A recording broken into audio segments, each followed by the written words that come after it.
Hello, everyone. It's Yogi here. I hope you're well. And Thursday, happy Thursday. And I hope you're ready for a spot of stitching. I certainly am. And today, the chat is looking a little bit more normal. What do you think? And let me know if you still have issues. They probably fix it, hopefully. But if not, we always have the Morse code we can fall back to. No problem.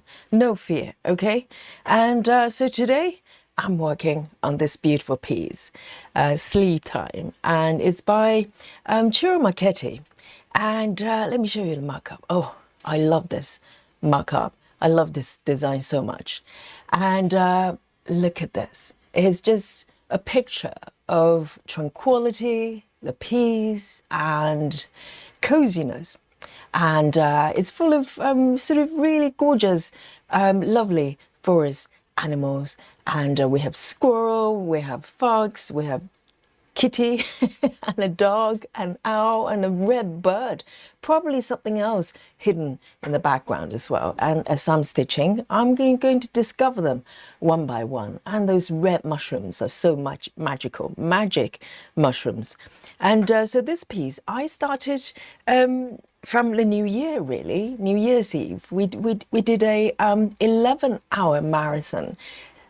Yes, it's true. For our new stitchers that just joined us, we have a playlist of all the marathons that we've done in the past. Okay, so New Year's Eve, we did an 11-hour marathon.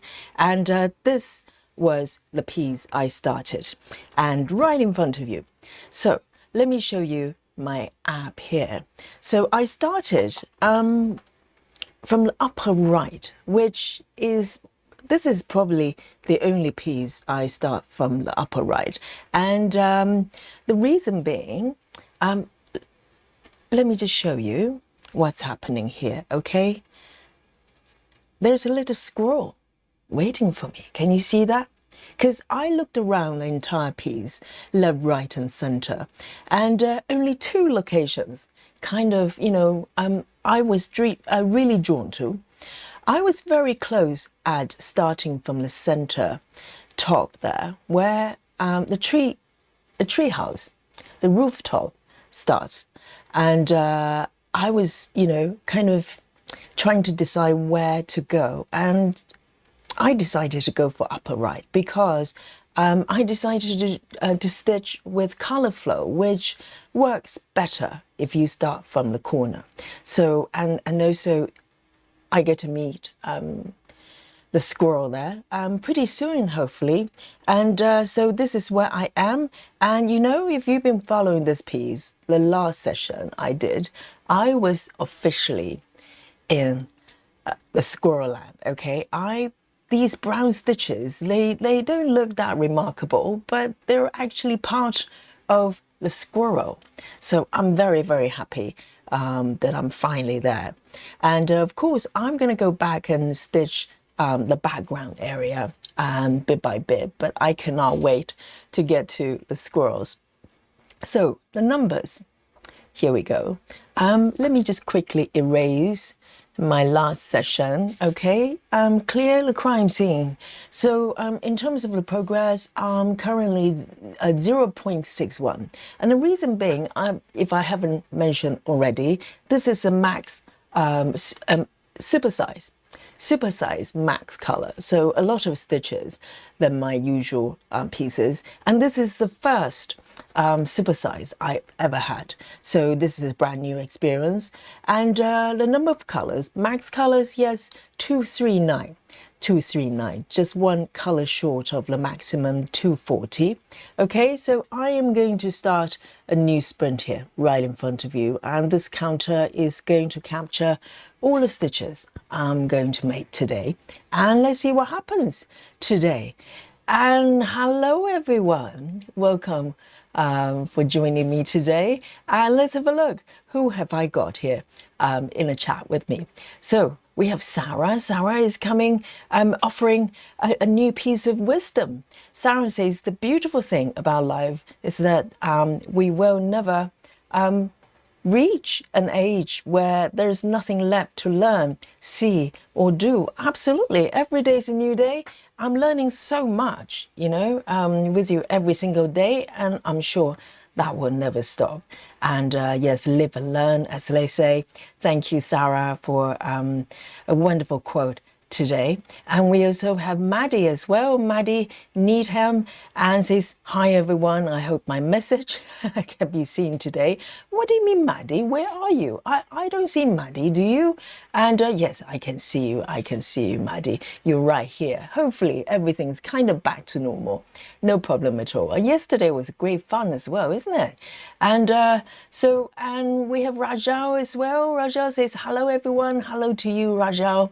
And welcome to join us today on this beautiful Thursday. And Sound Stitching as well is here with us. And also Busy Mom is reporting from Work Club today. Yes, we are with you. We salute to you, everyone who's at work, watching or listening to the stream. And Michelle Kiefer as well. Hello, hello. And Clara is also here joining us. And we also have Samantha here in the chat as well. And lovely Susan is also here. And Janine is here right on time, waving to everybody. And Lizzie as well. Hello, hello. And Crafty Chicken. Hello. Oh, Crafty Chicken is not naked today. How refreshing. Yes, yesterday was a little bit, risque, let's say. Yes. We're in February. I know it's quite warm over here in the UK recently, but still there's no reason to run around naked, okay? And keep it that way, keep it that way. And Mandy Moran as well, and Kelly Shaw is also here with us. And we also have Suzanne. Hello, Suzanne. And Nikki with that beautiful little hand. And I emphasize little, okay? And also Turtle Stitcher Heather is also here in the chat with us. And Keza, hello, hello, welcome back. And Ring as well. And Cherry Bomb is back with us as well. And Chloe and Lynn as well. Cheese and crackers ready to go. And Gayla as well. Hello. Yes. Gayla says, I think the chat is fixed. Yes, wonderful. So we don't have to use sign language anymore. And we also have, who is Maddie? Yes, there's a Maddie up there. Yeah, who's Maddie? Yes. Okay, Heather is playing along. Heather is playing along. Yes. Maddie who? Yes, exactly. Never heard of her. Me either. And and we have yes, so everybody here, all my favorite stitchers, welcome. So I cannot wait. I think the last time I worked on this piece was more than a week ago, maybe nearly 10 days ago. We have so many webs going on here, and just not enough time for all the projects. So let me zoom in a little bit. So I've got my little fox here ready, okay? And little cat as well. It's all themed. Everything's, there's a bigger plan going on there, okay? So this piece, as I said, I started from the upper right there, doing color flow. And it's a method pioneered by oh my God, my brain is fried. Help me out, who? One of my heroes, stitching heroes. Yes, it's been a long day. It's been a long day.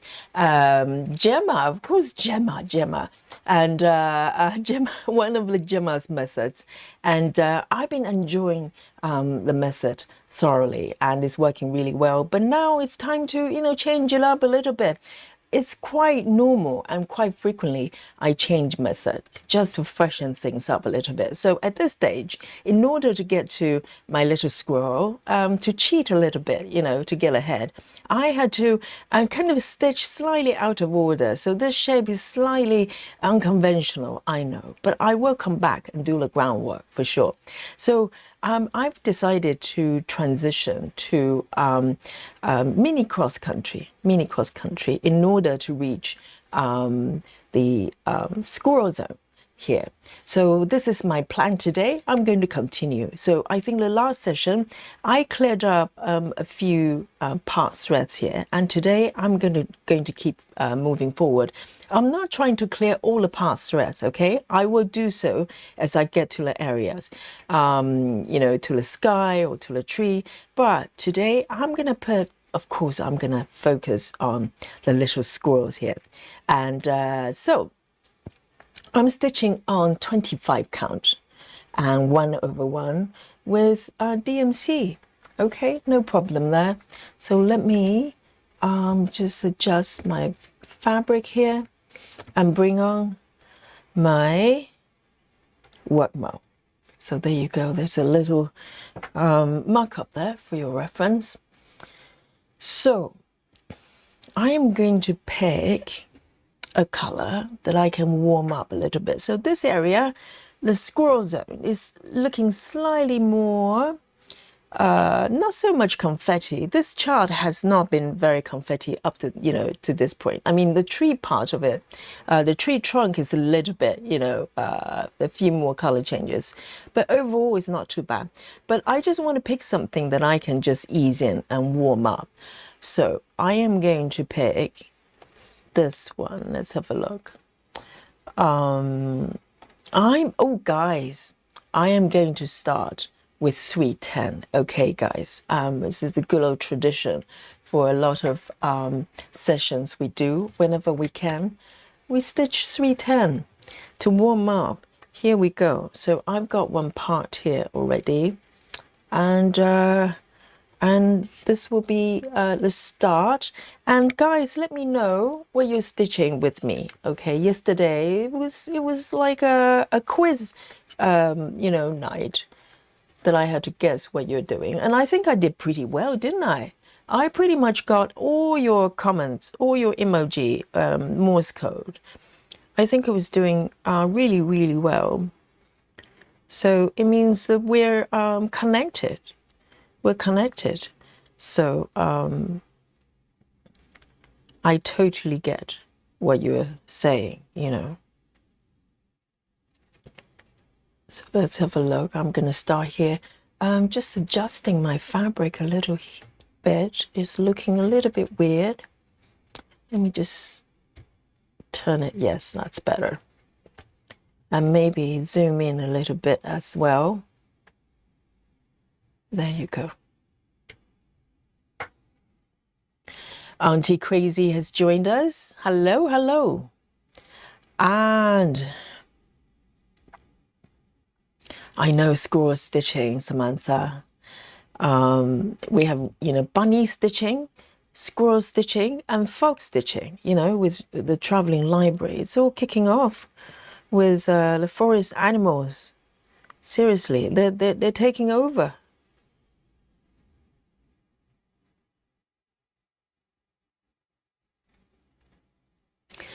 Keza says, I'm working on, hey, 2025 steampunk portal.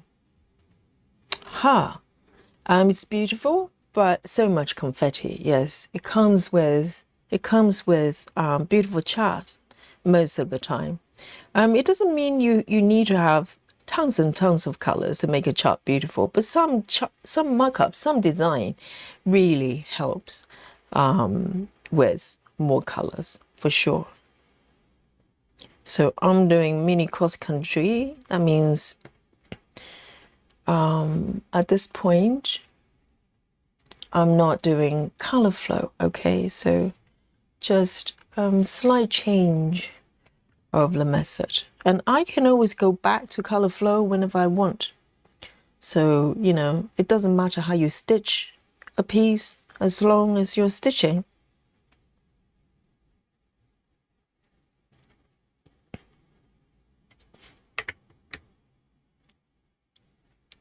Okay, that's better.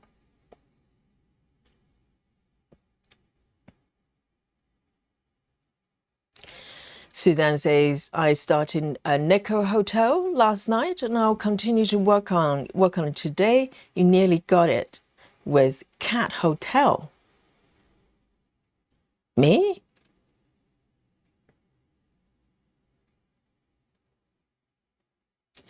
Chrissy says, where can I get Cross Stitch Saga app from for Android phone? Oh, I think Saga has not gone back on Android, has it? There is a version you can download, and some of our stitchers do have it as well, but you need a link. So, Chrissy, the best thing to do, the answer for you is yes. There's a way you can download it for Android, but there's a link you need to get. So, if you just post a request on the Facebook group, and someone will help you. There is a post that I did a while back. It's hidden under featured section, so it's probably hard to find. I think the best thing is probably just to send out a request and someone will come forward and help you. There is a link that you can download it onto your Android device. Okay. 1, 2, 3. 1, 2, 3. Let me just. Okay. So.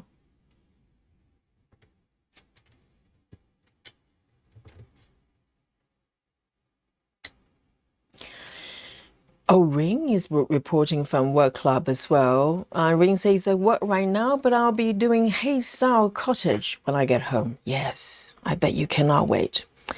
And Samantha says, oh, yesterday I was trying to say it. I put in 100 stitches. 100 stitches and love letters for the day, not 100%. Oh, Samantha, you don't have to lie. It's okay. You know, I know maybe you don't want to go to, you don't want to join the Alien Club, but it's quite okay. They have nice snacks there, biscuits and milk. And so Samantha has completed, love letter chocolate shop, having just started it a week ago. Alien. This alien level performance there. Well done, Samantha.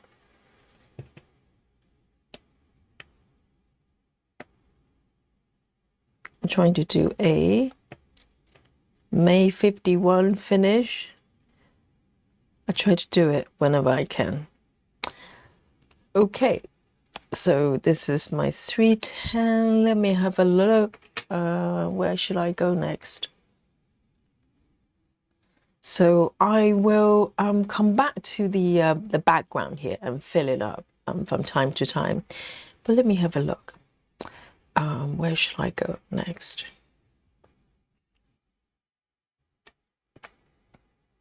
Oh, there you go. Suzanne is here for the rescue. Yes, thank you, Suzanne. Sarah is working on Monarch with less than 60,000 stitches left. Well, it would take you 5 hours, 3 hours to finish. Okay, so 60,000 stitches. So 60,000 is about the same number of stitches of my bunny piece, I think, roughly. I don't know whether I've remembered correctly.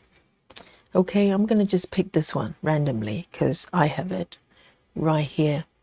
So this one I'm going to stitch is 3064. So I'm in the squirrel zone, okay? Squirrel zone right here.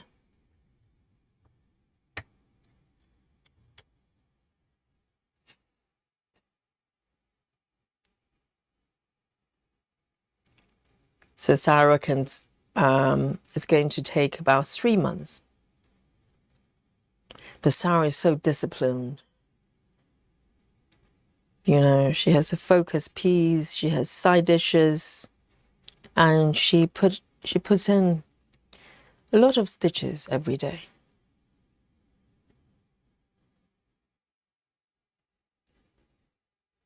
And this is why she's our captain, And Susan is kitting up for a March new start. What, Susan? Is it going to be like a monthly new start? How does that work? So Susan's kitting up for March new start, also sorting out my thread boxes. It's nice to do a little bit of organizations, isn't it? Because I'm thinking about reorganizing my my little cave here. Because sometimes you just, stack things on top of each other, particularly with storage, and after a while, you can't find anything, but you've got everything there. It's not unusual, okay, guys, I confess. It's not unusual that I keep buying the same items because I can't find the ones I have. Because I've got, a lot of drawers, a lot going on there. So I need to do a proper reorganization. I think it's about time. And inspired by some of you doing your clear up as well. So I can figure out what I have and what I don't. So I don't keep sort of trying to, repeatedly buying things I already have.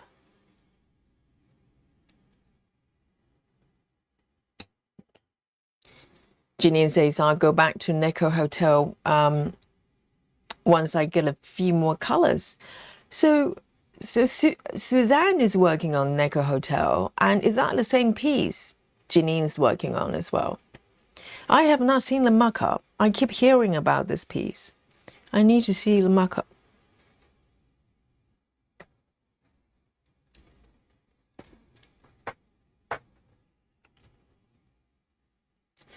Crafty Chicken says, got back a little while ago from the hospital. Fully closed, I hope. Yes. And Crafty Chicken says, I was visiting my sick friend again. That's what I was trying to explain yesterday, Yogi. All right. Now I get it. I'm relieved. Okay. No running around, unclosed. That's not recommended, particularly in a hospital. There are a lot of people actually, receiving treatments. They don't need that much stimulation. So I'm glad, and I hope the friend is doing well. So I'm sending love to you and the friend. Everything's going to be okay.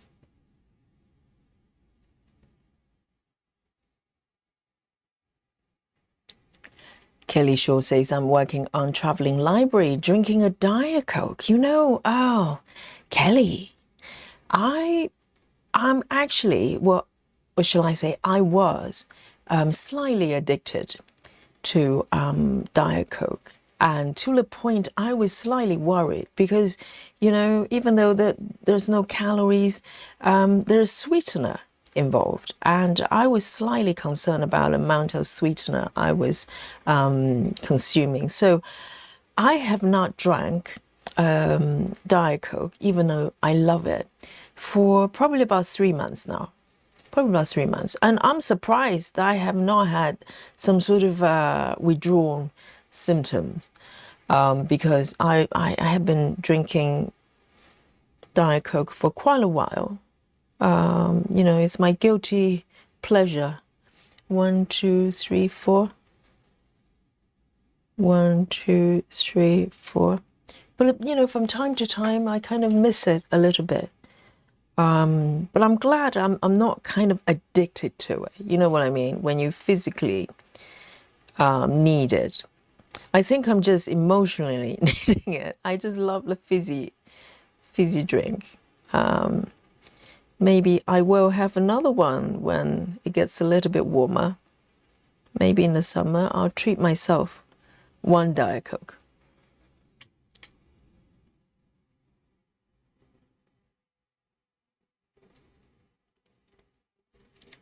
Nikki says, started a new one-dimension chickpeas and lilac in 14 counts. Is that the one you show? That it's got a really nice Ada, but the threads were all in a bundle that you have to sort it out yourself. How do they? I don't understand it. So the threads basically just come unsorted. How do they expect you to know what is what? because I don't see any labeling of the flowers. They just come in kind of assorted colors and in a bunch. It's so strange. I think if it was, you know, as a new stitcher, if I came across a kit like that, I'd be clueless. It doesn't make sense.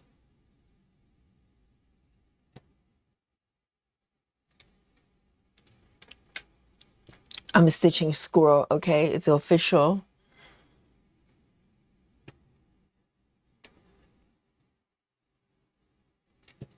And for some reason, mini cross country just feels right for the Squirrel. Because you know, at this point, I was trying to color flow it and it just didn't flow. So I had to respect that and change my method.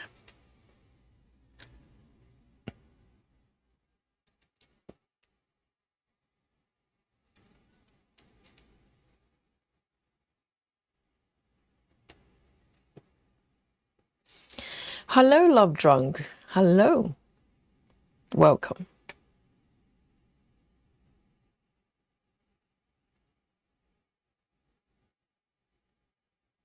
Is Natty here? Did I miss it?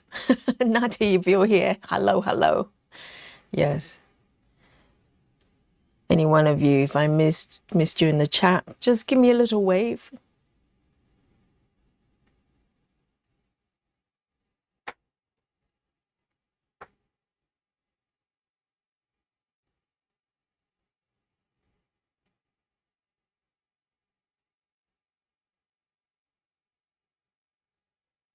Oh, so it's Suzanne, Natty, and Janine. Are you talking about the Kitty Hotel?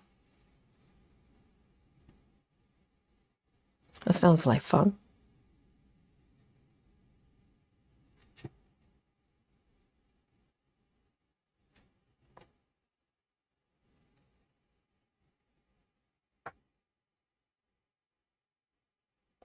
Janine is drinking Diet Coke right now. Oh, do not tempt me. I do have my coffee though, so I'm good. I love my coffee.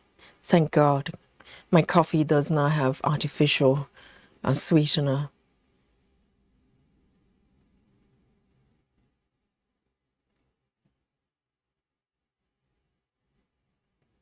It's a tough choice between, you know, taking real sugar or sweeteners. I don't like either. We need alternatives.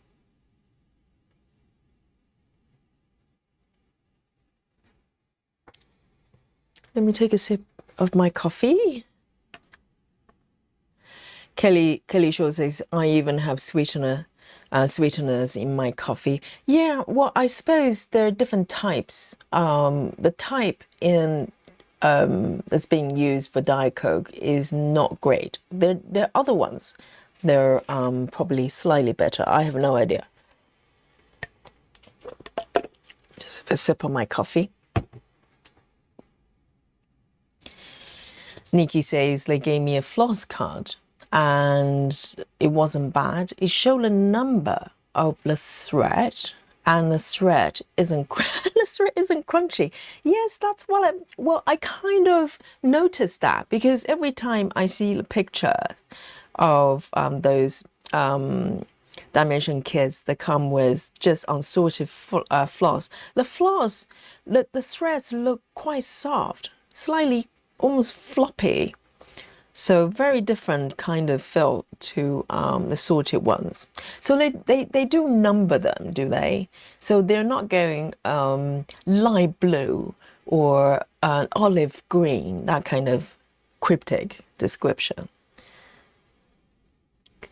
Because there are quite a lot of different colors. It's not like, you know, if there are only 6 and they're all really different, then perhaps you can get away with it.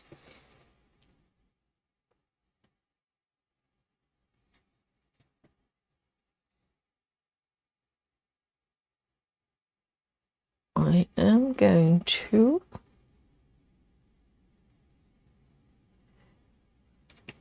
I love this fabric. I don't know. This is DMC 25 count, but I don't know. It's just the tension. It's just so perfect with this fabric. So it's really, really nice to stitch. You know, on a New Year's Eve, I stitched this piece for 11 hours. And not tired at all.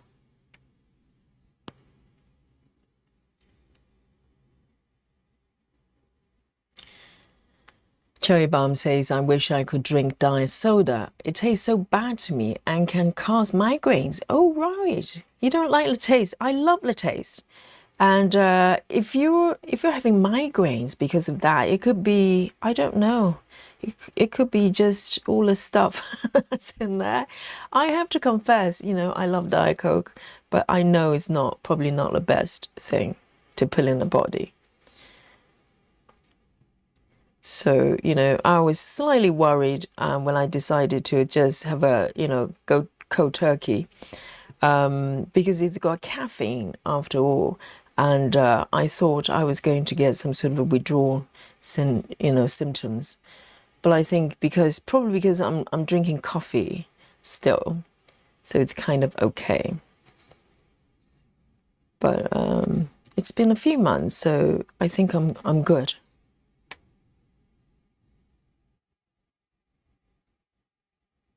Hello, Natty.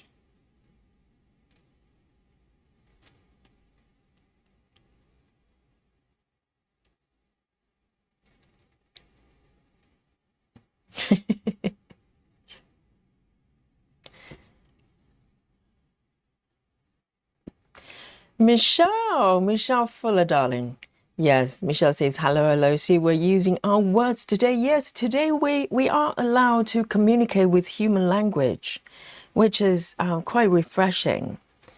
I think some of you might, you know, maybe slightly disappointed because yesterday, you know, you had a good practice on Morse code, and maybe you would like to practice a little bit more. I'm sure the opportunities will be there at some point. You know, something's gonna break at YouTube, and you get to practice your Morse code, your sign language.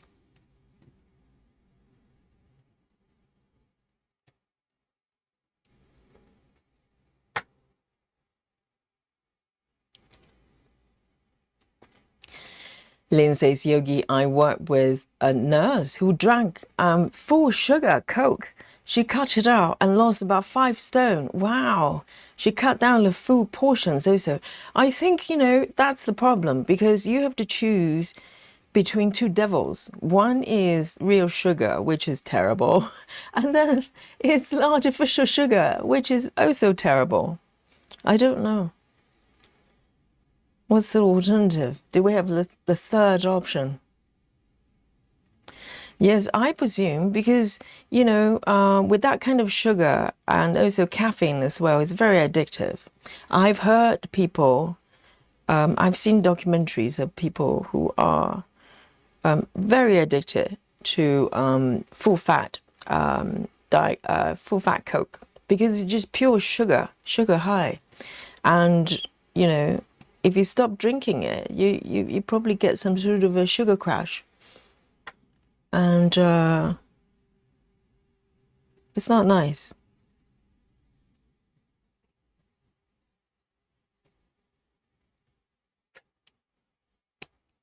Lovely. This little tail is happening. So this is at the back of the squirrel. The back of the tail. It is happening. It's happening.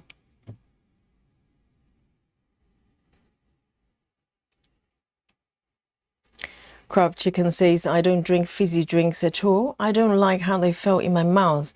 Yes, some people might be more sensitive to kind of artificial sugar. So that's probably a good thing. It's your body warning you. Maybe you shouldn't be drinking it. I know. That's why I considered it as my guilty pleasure because I kind of know that it's probably not the best for me. Okay, A01. Just one stitch. A01.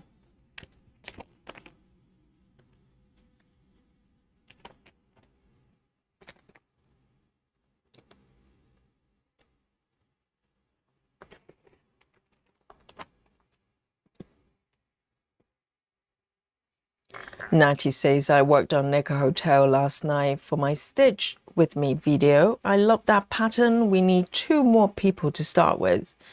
Suzanne, Janine, and me to start in the middle. Oh, so you're working on the same piece, but starting on different points. That's fun. So you can exchange notes to see, and get to see the other ones, you know, sort of different parts of. Oh, what's up? What have I done? What? Why is the alarm bell being raised? What's happening? What? Have I missed anything? What's happening? Why? Oh, I see. I see it now. Guys, can I fudge? I know, are you talking about these 2? I just noticed. These 2. Can I fudge, guys? Can I have your permission? You know, to fudge. I think these are fudgeable because these are all brown stitches together. Please give me a high five if you allow me to just fudge a little bit, just these 2 little stitches, okay? They're fudgeable. They're fudgeable. Keza says, you always have so many beautiful pieces. That gives me new start vibes. I'm on no buy this year and more than enough for stitching to keep me occupied. Guys, okay, guys, listen to this, all right?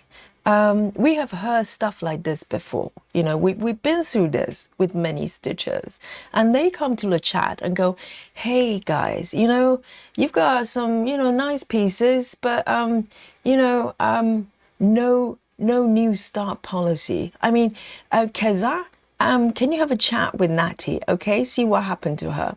And also Brittany as well. Brittany, I don't know whether Brittany's here. We need to do something, guys. Keza is, you know, under the impression that it's actually doable, but we all know what happens, okay? We can maybe check back with Keza in about a week's time, okay? See what happens.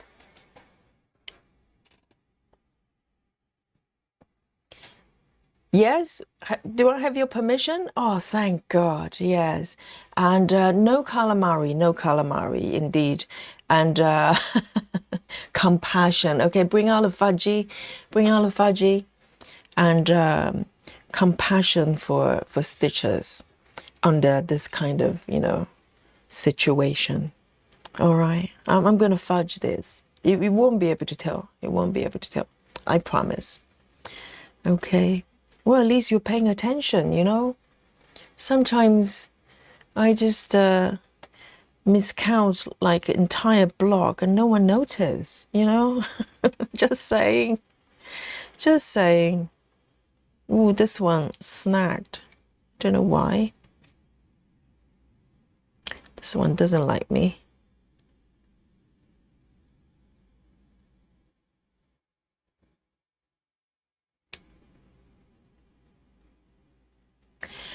Suzanne says, Yogi, when would you work on the bunny project again? I got my fabric to start now. Oh, very nice. Yes, you were waiting for your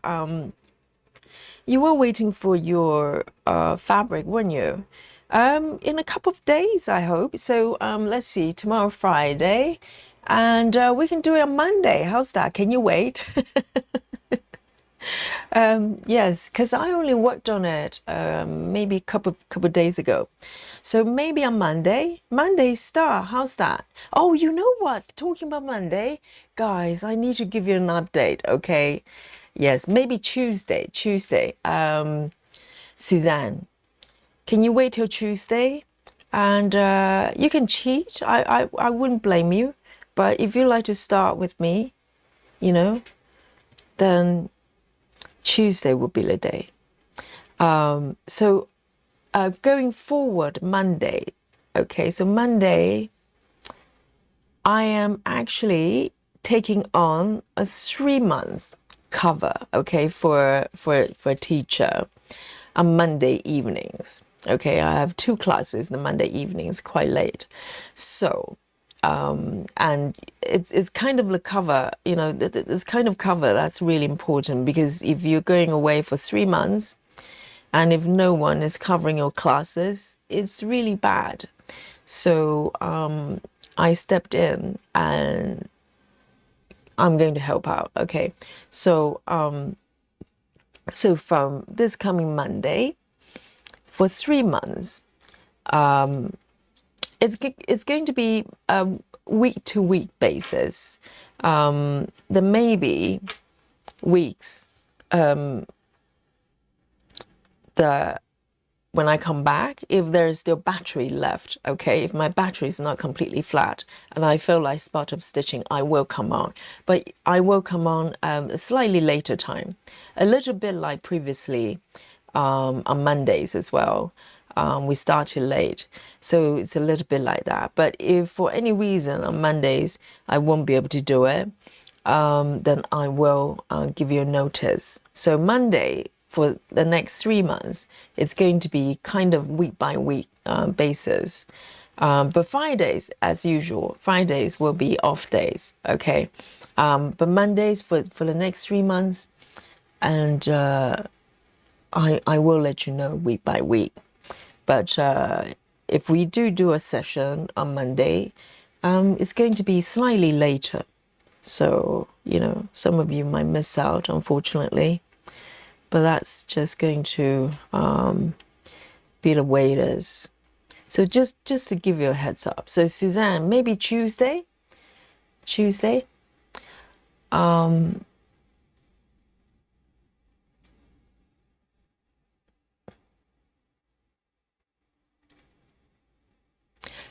Callum, hello, it's been a little while. Callum says the third option is water. Dun, dun, dun, the wisdom from Callum. I know. I do love water as well, but I love Diet Coke, I have to say. But I'm glad I'm able to not drink it when I choose not to. So, okay, let me end this one here. Yes, water is a good option. I love water anyway. I drink lots and lots of water.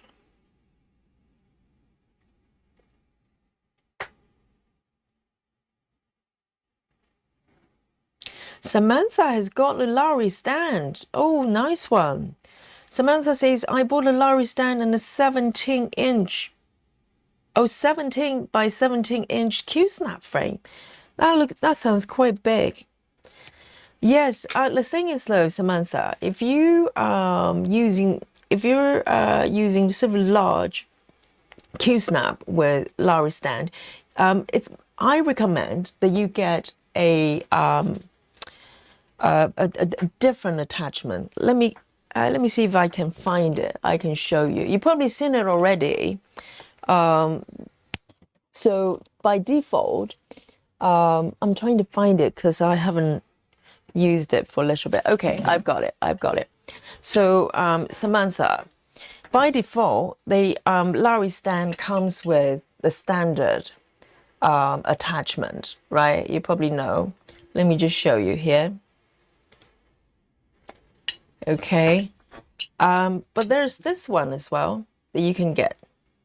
This is much better for Q-snap because basically it goes like this. If your stand is on the left and instead of the standard one, it's workable with Q-snap, but it wobbles a little bit because Q-snap is quite slippery. So basically, if you get an attachment like this, the square corner, the bottom left, will sit inside here. and it's very, very stable. So if if you're planning to use Q-snap with Larry, I would recommend you get one of these. It's additional cost, I know, but you will be a lot happier. So just so you know, because I learned it from experience. I've got a Larry as well, and I used to use a lot of, Q-snap quite a lot.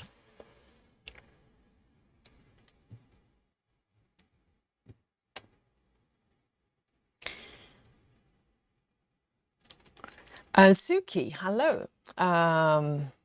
Suki says, what count of fabric are you using? First of all, welcome. And this fabric is 25 count. 25 count. DMC. Let me just make sure that...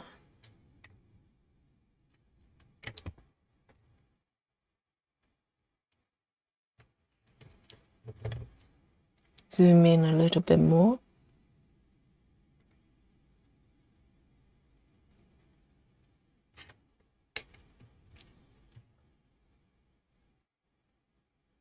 That's better.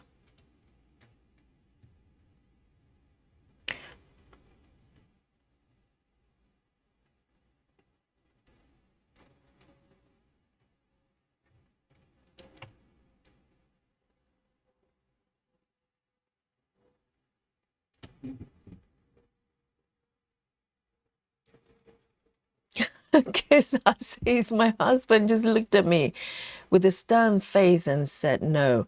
And Keza, just tell your husband, okay? We all know when a husband start to interfere our stitching, bad things happen to them. I'm kidding. Okay. So you both grown-ups, okay? You work together.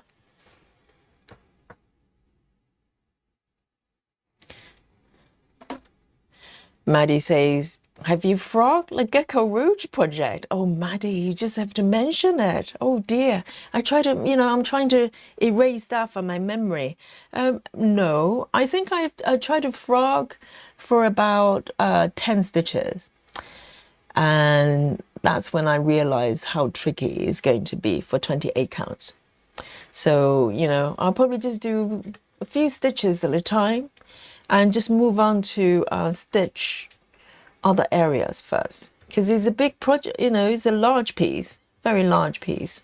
So I'm not worried. I'm gonna let me just adjust my hoop here. It's looking a little bit, yes, that's better, I think.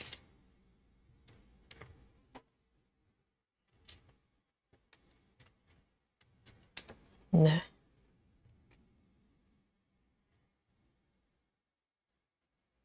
Good. So A01, going back, A01.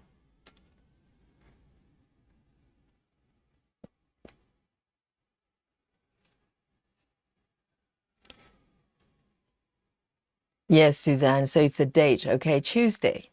You're gonna start that piece with me, but of course you're allowed to cheat. You can start before, and I'll love to know where,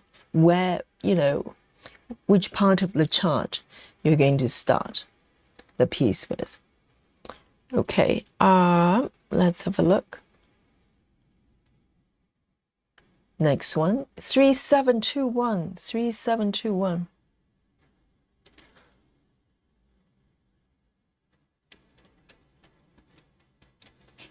3721.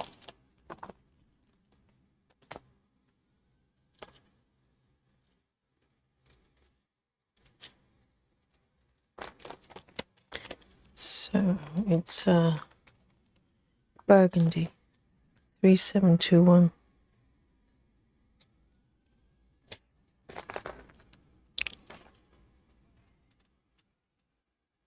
These are squirrel colors.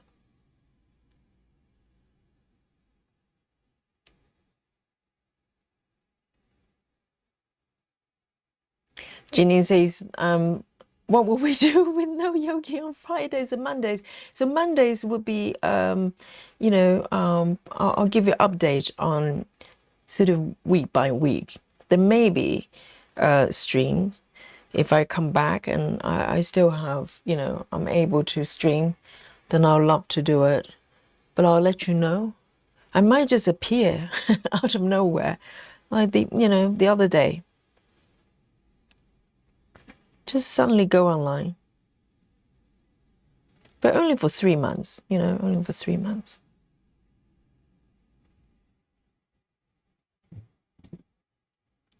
Yeah, exactly. Natty or Nikki, you know, you need to do something for the stitches.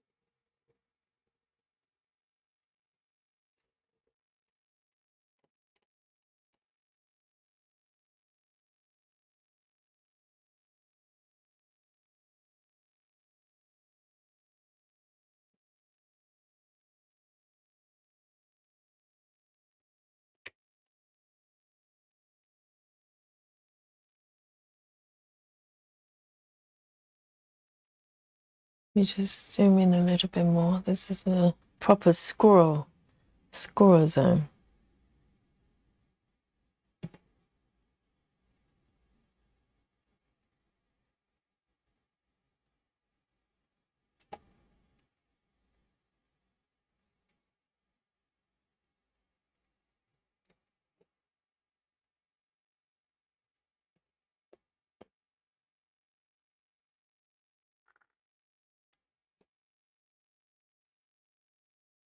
One, two, three, four. 1, 2, 3, 4.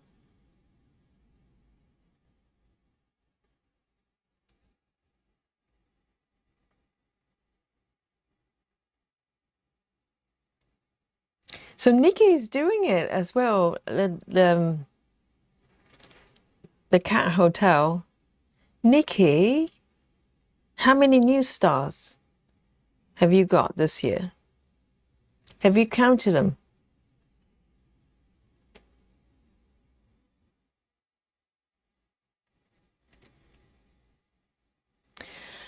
Busy Mum says, I have a Lowry stand and use Q-snap. I've never bought that corner piece, really. So I use my Q-snap originally. I think the smaller ones are okay, but for 17-inch or larger ones, you'll probably find them slips. They kind of slip quite a lot, and that's why I bought a second attachment. I think it's probably okay if you use smaller frames.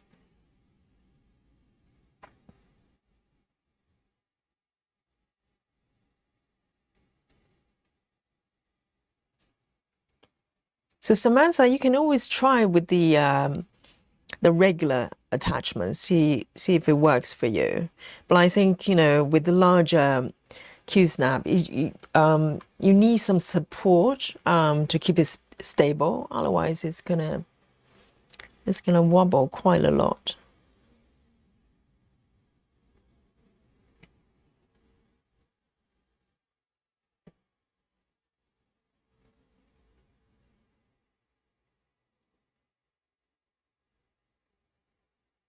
Ring says, I don't use the corner piece either. I found it a tipping because of the weight of some bigger patterns. So I stuck some 5-pound weight on the base plate. I'm trying to visualize it because Lowry has an older model solution for larger frames. There is a wooden piece, which I have as well. I have tried that one. It was very clumsy. Basically, you can attach a piece of wood at the back to stabilize the the frames, larger frames. But that is a little bit clumsy. That's why I got the corner piece.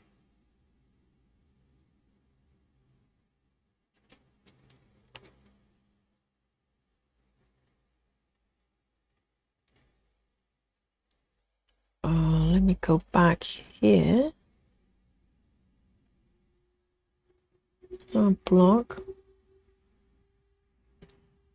Laura, hello.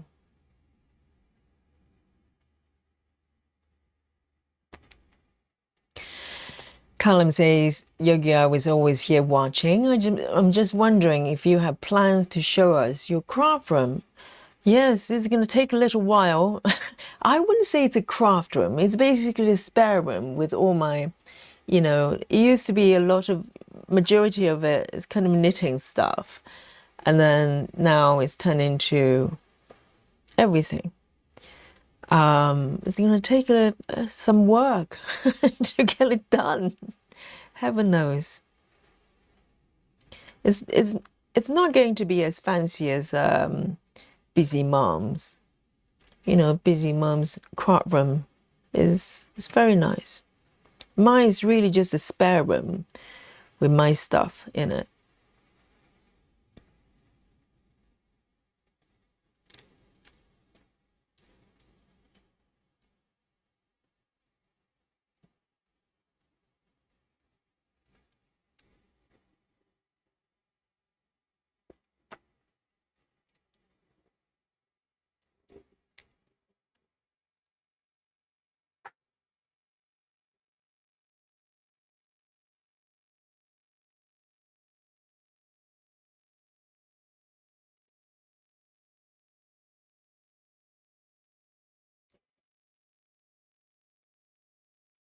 Yes, Suzanne, you can start anytime you fancy and just join me on Tuesday.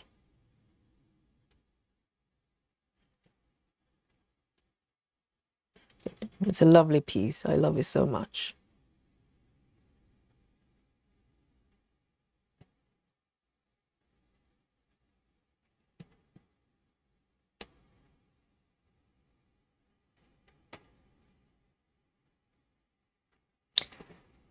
Chrissy says, I must have missed something. Are you starting? What are you starting next week? Oh, not me. Suzanne. Suzanne is starting the rabbit, the bunny piece.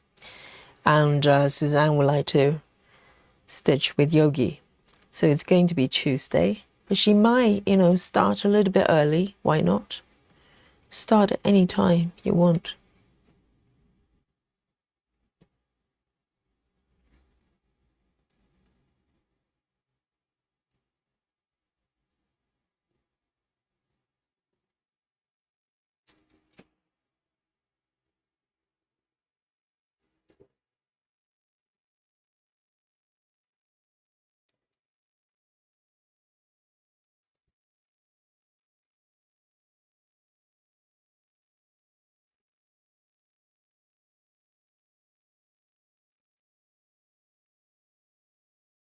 Suzanne says, I love the idea of Q snaps. They just really suck. Well, I liked them for a while. I think when I first, started doing full coverage and I browse everywhere for floss tubes and everybody's using Q snaps and everybody's got grime guards because I'd never seen anything like that up to that point. I was thinking, why is everybody wrapping their frames like a baby, like dress them up in different fabrics? And I realized there's such a thing as a grime guard because up to that point I never worked on projects so big that you have so much fabric on the side that you have to manage. So and I learned about Q snaps. It looked interesting, so I bought quite a few of them, different sizes, and I also bought additional parts that you're able to kind of put them, detach them, put them together, for different sizes. So I've got tons and tons of Q snaps, but gradually I just find them the fabric is really start to get quite soggy.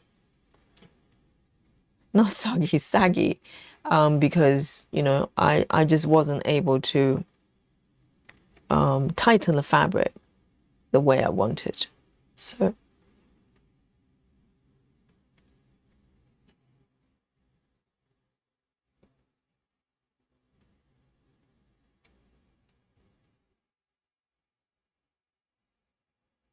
Nikki says, so far I have done 14 new starts. Yay, Nikki, Alien Club. Yes. Yes. Just on New Year's Day alone, she started 5. Okay, I ask you, everyone. And then every day, every time I see Nikki, she's starting something new. So there you go. And also, I think, you know, her girls, her daughters were they were asking her to stitch new projects for them as well. So she's got, you know, I'm surprised it's 14. I would think, you know, 25 or something.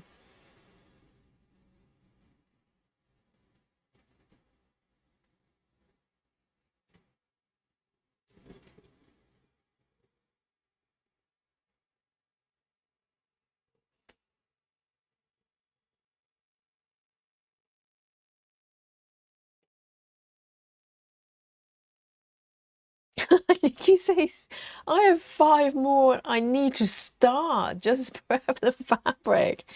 Well, that's all right then. It's going to be 25 very soon. Well, Nikki's unstoppable.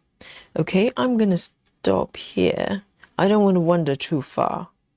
I don't want to end up doing some longer distance cross country and then miscount a few, you know, a few blocks. That's not ideal. I'm going to stay within the area. 3721, going back. 3721. Let me have another sip of my coffee.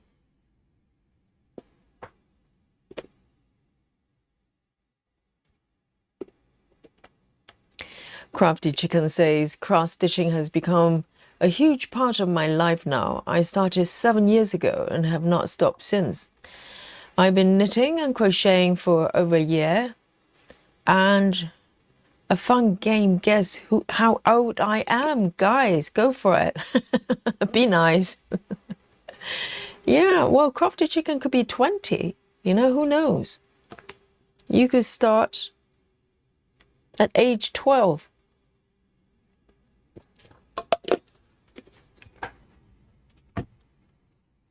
Yes, I prior to falling into this rabbit hole, I primarily a knitter, really.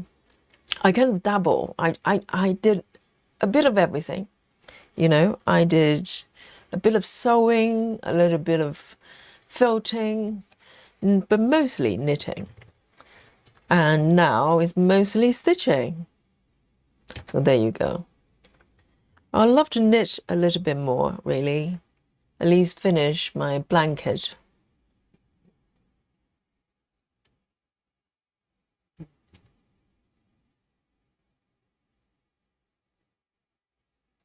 Kelly, hello. Yes, I can see you. I don't know about everyone else. Maybe you're only visible for Yogi. Who knows? Suzanne says crafted chicken is 12.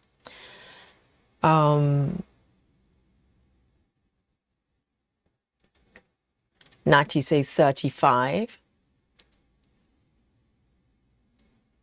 Lizzie says, I'm hoping to dedicate this year to Amy or Lars Stewart. Right.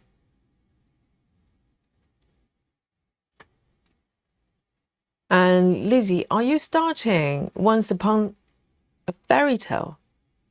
Max, supersized max color. Oh.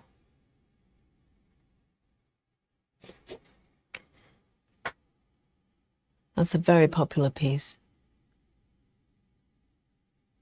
Okay. 918, 918, 918.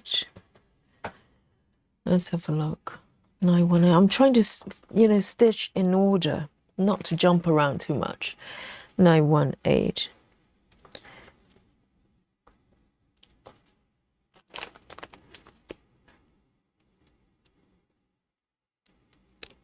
I have to confess, even Amy Stewart, it varies quite a lot. Some of her pieces I'm very drawn to, and some of them I have no interest at all. And I think that's probably the case for most, artists you like. But for the husbands, I have not come across one piece. I have not browsed all of his patterns, but so far, I'm not particularly drawn to it. I think his style, there's some overlap with Amy Stewart, but there's some difference there. I don't know, maybe it's just a color palette. I'm just not crazy about it.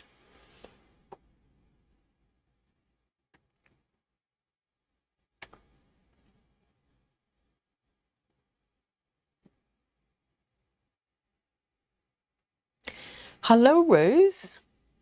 Good to see you. And Rose Palento. I did my best. I did my best. Nikki says, I just washed my stiff Ada along with my finished drinks on the beach. Oh, I need to finish an entire sentence. Okay, drinks on the beach. So it's a sound piece Nikki finished last year. Just in time, just in time. And a grand library as well, my goodness.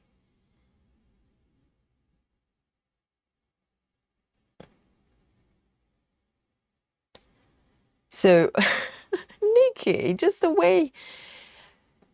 Okay, Nikki says, I just threw it all in the wash machine on hot. Turned out great. Really? So, do they come out nice and smooth? Do you have to iron all of them? That sounds brutal. Can you imagine if the colors just start melting off the fabric? And everything return to white. I don't know. Colors, all the colors disappear. And also a question for Nikki as well. Nikki, have you got a finished piece that is stitched with CXC that you had to wash the finished piece? Because someone asked the question, wondering whether it's okay to wash CXC when you finish the piece, because it's not 100%. It's not dyed. The floss is not colored the same way, are they? So I'm just wondering, maybe you know, because you stitch with a lot of CXC.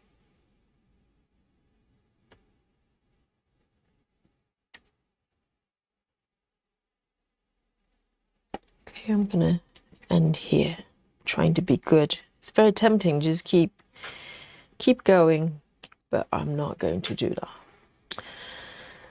918, 918.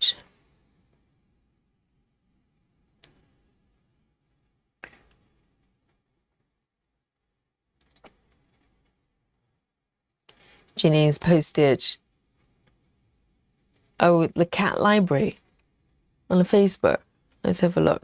I would like to see the mock-up, actually. I don't know what the finished piece looks like.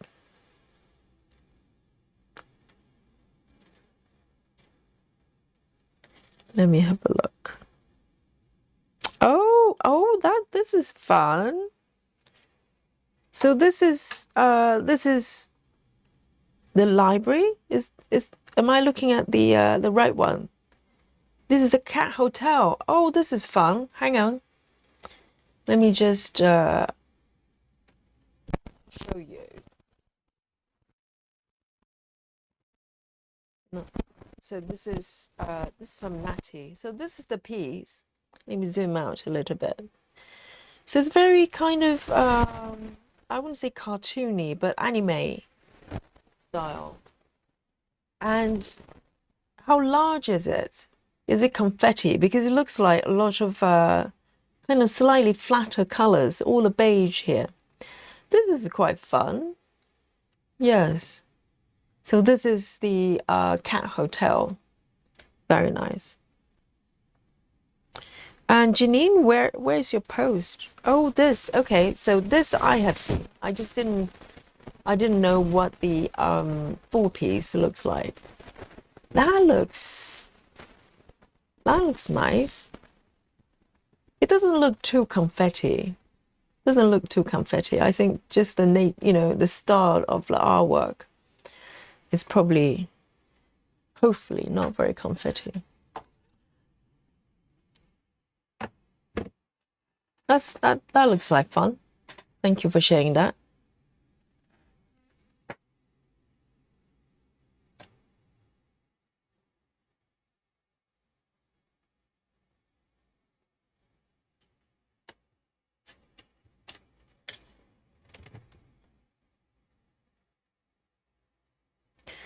Susan says, my new start is an Easter bunny, not full coverage. Oh, already? It's all themed, isn't it, Susan? Susan does stitches Christmas cards, prepare for Christmas throughout the year, I'm guessing. And now she's doing Easter themed piece. It's all, very timely, very timely. Very nice. Okay. The next one I'm going to stitch is 3045. 3045.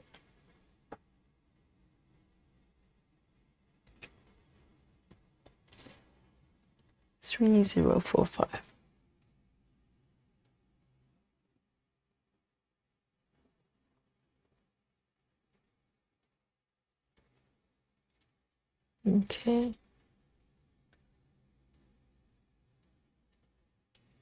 Let me find my spot.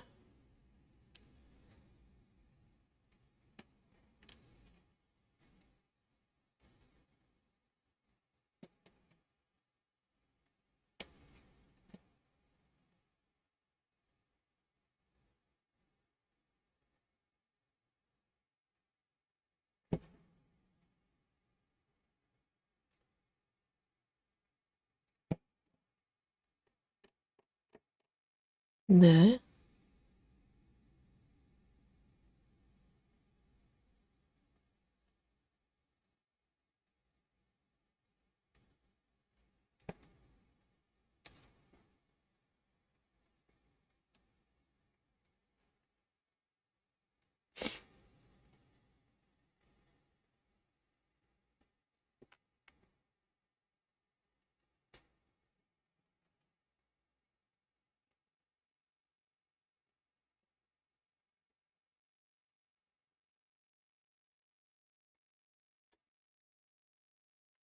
Just trying to be mindful because it's all over the place.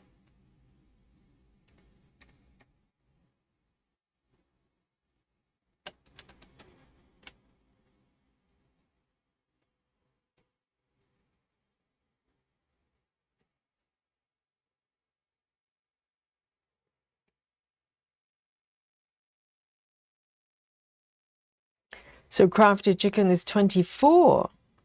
Yes, I told you, it could have been 20.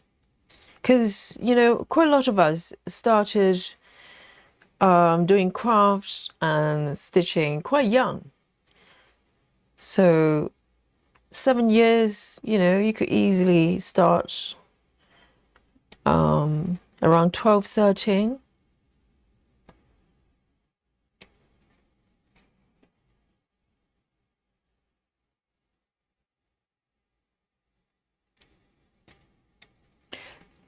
Yes, so crafted chicken is still spring chicken, right? But you know what? I don't know whether you'll hear crafted chicken. A few streams ago, we were talking about the stitchers were talking about the kind of perception people have for people stitching. They tend to think is kind of older folks they stitch, which is great, you know, if that's the kind of, you know, the kind of activities. I think you probably need a little bit more patience. That's why people think maybe you need to be older. And then I showed my channel stats of the age groups, because majority of the channels, they will have a sort of more dominant age groups. So for instance, if you do stuff, maybe I'm trying to think, if you're doing games, for instance, maybe the age groups watching would be younger or whatever. And if you're doing gardening, maybe the dominant age group will be older, for instance. And but this channel, for whatever reason, all age groups from, I think, 18 to 24, it's a little bit lower. It's about 5%.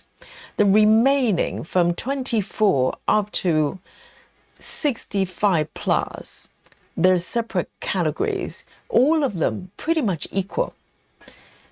So this channel is watched by people from a very wide range, from, you know, age 24 to God knows, you know, 80, 90s, equally, which is very interesting. And it's been like that pretty much since the channel started.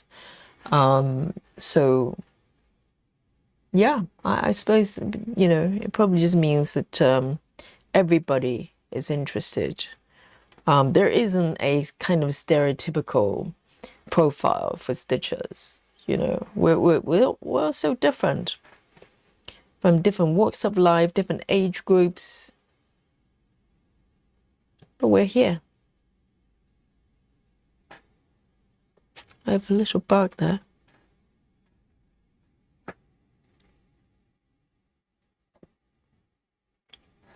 Janine says, crafty chicken runs around naked. I know, I told her not to do that.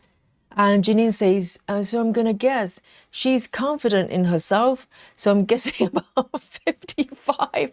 Crafty chicken just told you she's 24, okay? Now you just double that age and then some. Well, 24 is perfect for running around naked, you know?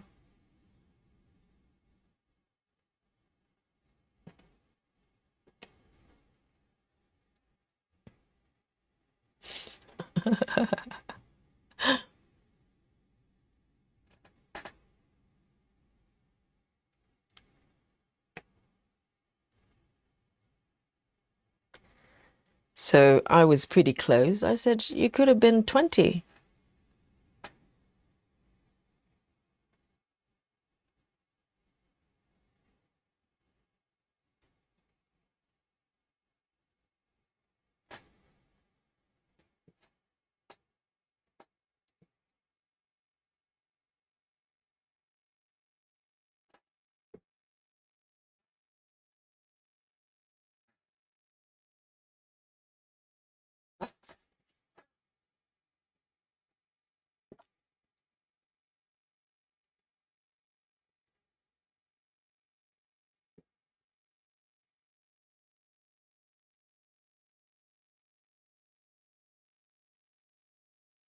Lizzie says, I want to do All Seasons Flower Shop by Lars Stewart. It's so cute, fluffy cat, isn't it? Yes, I'm familiar with that piece. Quite a lot of people doing that one. It's a lot of flowers, lots of flowers.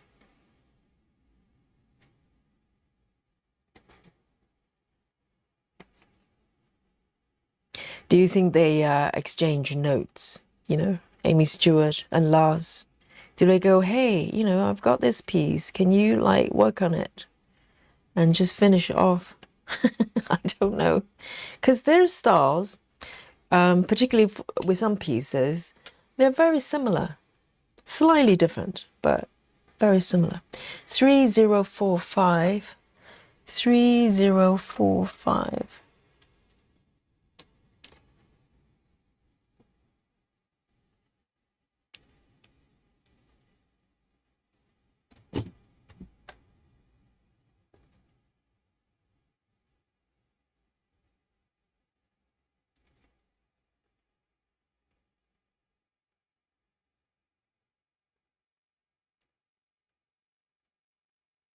Nikki says, oh, regarding the CXC, okay, washing CXC pieces.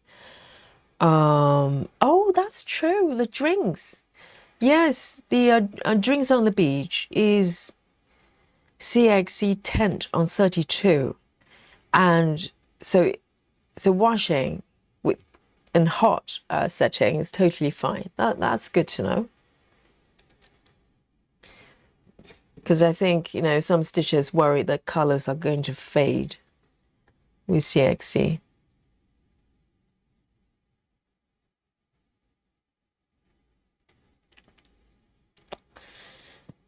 Right, 3/8, 30. 3/8, 30.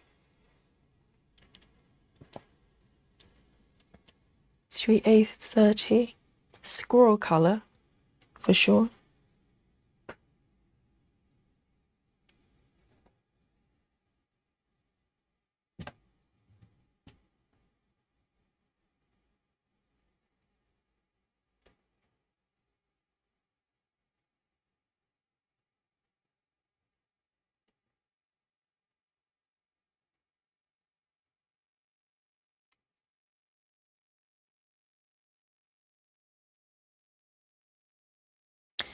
Nachi says regarding the cat hotel, she says it's a great confetti blocky pattern. You want to start with us at the bottom left? No, I love the look of it, but it's not really sort of something I'm drawn to stitch, if you know what I mean. There are a lot of artwork that I like, but it's not particularly something that I want to stitch. But it looks like fun. I'd love to see your progress. I think my worry with that piece would be there are not enough kind of color changes, if you know what I mean. A lot of flat colors. I'll probably run into trouble stitching it.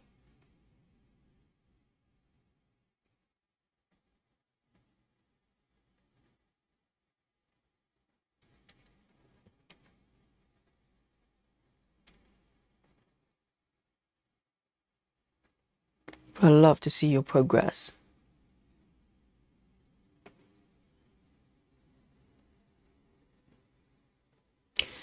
Janine says it's not super confetti like Amy Stewart, but there is some, and then some block stitching as a break. Yes, my fear is, you know, Janine, my fear is not really confetti. My fear is block stitching.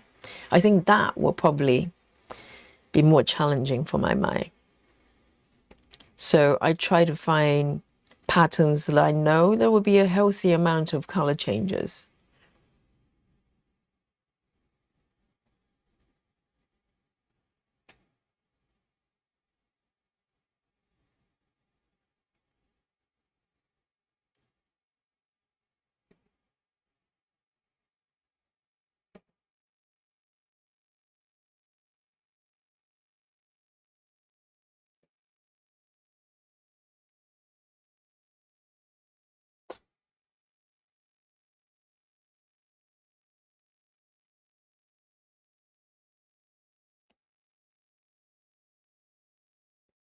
So I need to scroll forward a little bit to catch up with the chat.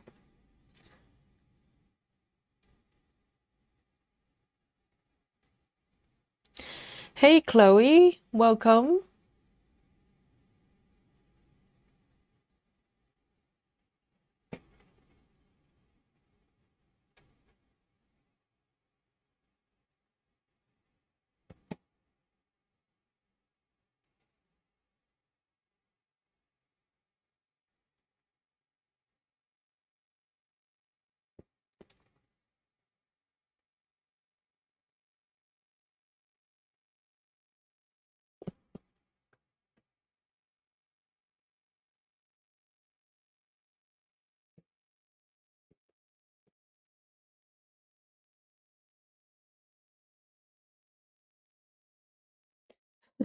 Lynn says, sorry, Yogi, I have to go and get my crackers and cheese. I'm starving. Lynn, go for it. I thought you already have, you know, enjoying your crackers and cheese. Do not wait for Yogi, okay?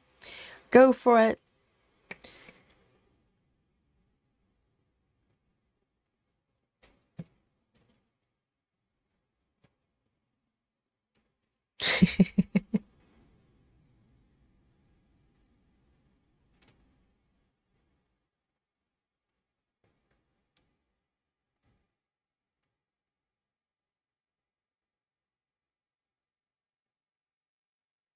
And Kizat is she's 33 and starting during 2020 as a way to cope with shielding.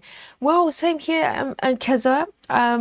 I kind of, dabble with cross stitching since I was quite young, but to fall into this rabbit hole with full coverage, it was during COVID as well, and I think it was probably around the same time as you, come to think of it. It was gradual because I just started to do, crafts and knitting or whatever it was, more and more because, everybody needed some sort of distraction, and I was, same with me. And so I just happened to have a stitching kit because up to that point I did not even know that there are people out there kitting up patterns themselves. I didn't even know that you could do that because for me, cross stitching they always come in kits, so I just happened to have a kit that was full coverage, but I didn't know that's what it was. I realized that it was really hard to stitch, and I was having a really terrible time trying to stitch it. So I started to look around on the internet, on YouTube, and trying to find solutions for that.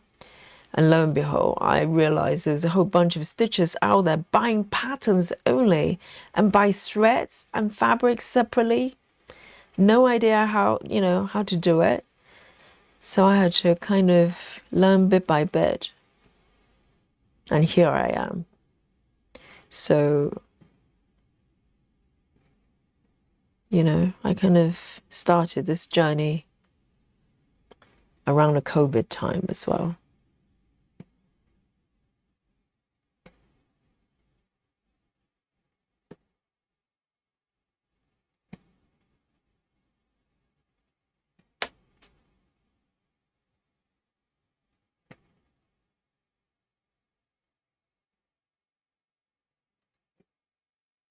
And just one more here.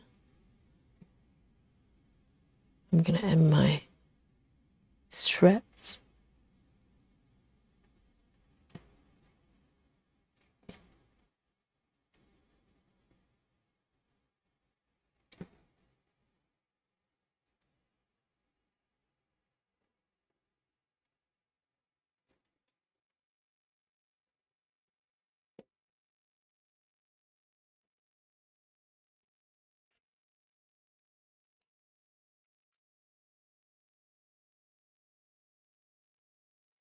Oh, Kelly's been quoting for 11 years.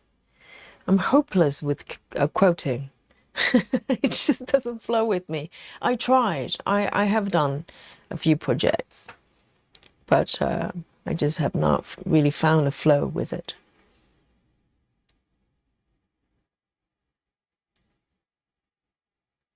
Okay, next one. This one is 3772. 3772.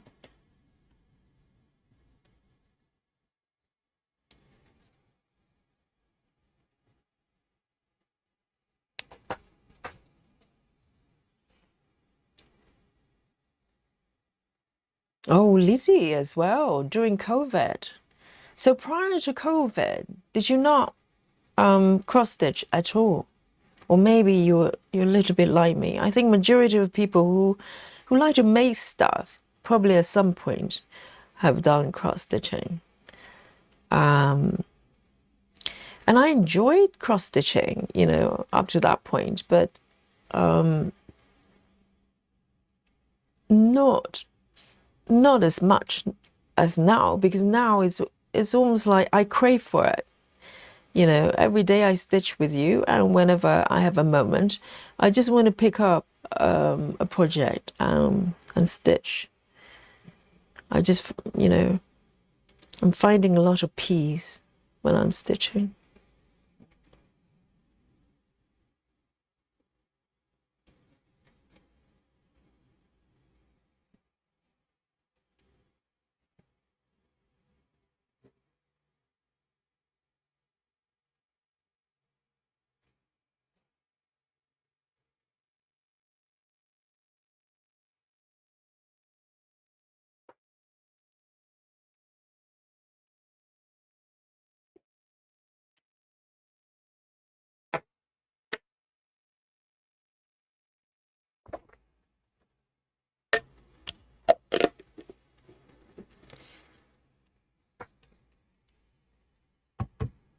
Someone says I'm 56 and started stitching at age 8. Started crochet at age 5. Wow.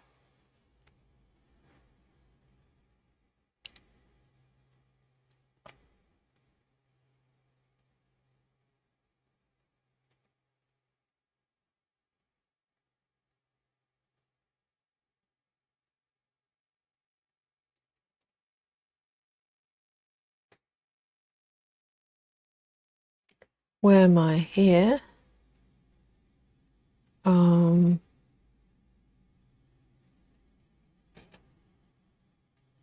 me double check. So I'm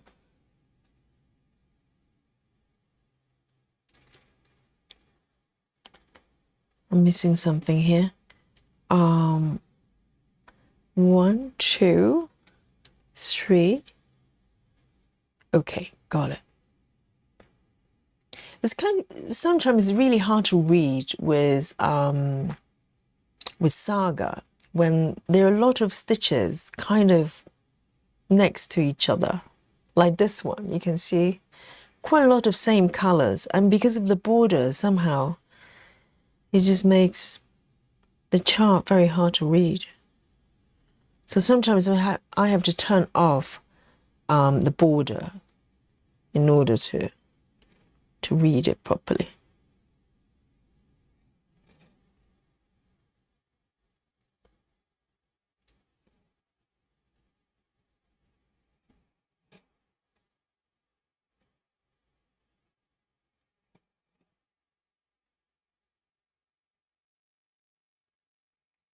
Okay.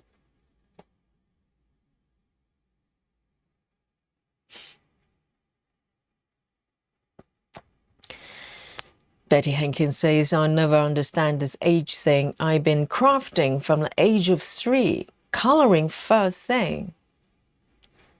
Started a craft club at school at the 5th grade. Wow. I was always drawing when I was a kid. I just started drawing to kind of entertain myself.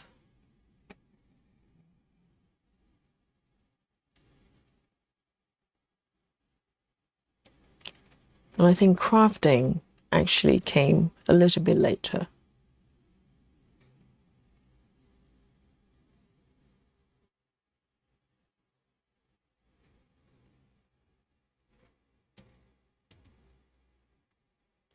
Suzanne says, this year I'll be 60. I can't believe that I don't feel 60. I started cross-stitching when I was in high school. I started doing my embroidery about age 5. My mother said I started knitting at 3. Really? Wow. No wonder. Suzanne is so knowledgeable.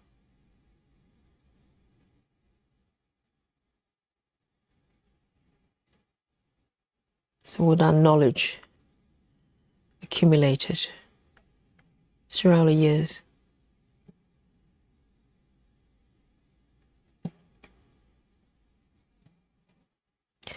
And I think the great thing about cross-stitching is slightly different from embroidery. You know, it's very accessible. If you can do a cross, if you can stitch a cross, and most people can, then you can cross stitch. Whereas embroidery is a lot more involved. You do have to practice.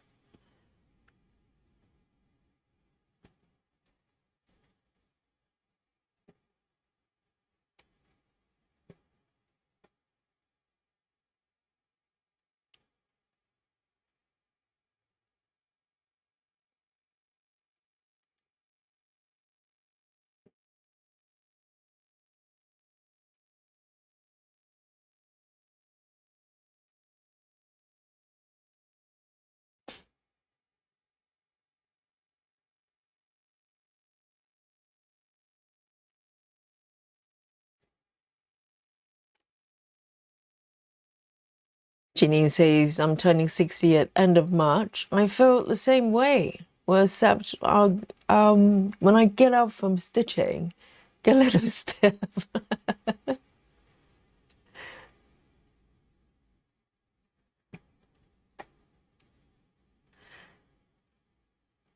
I think age is a concept, isn't it? I think a lot of people probably somehow conditioned to think that they have to, do certain things or behave a certain way at a certain age. But fundamentally, there's nothing intrinsic about that.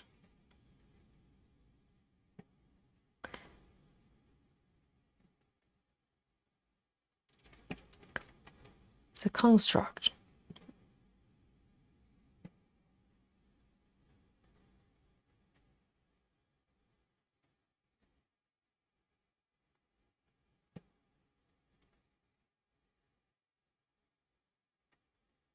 Okay, now I'm going to fudge this stitch. See how close the color is.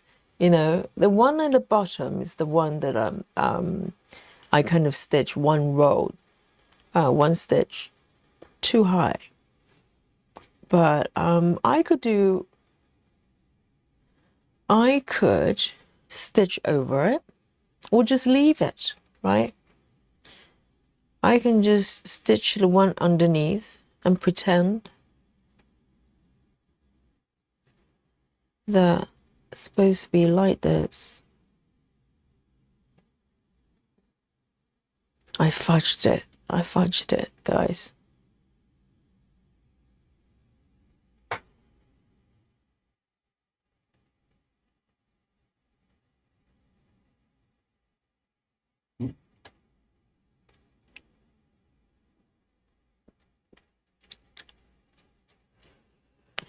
Alison, hello.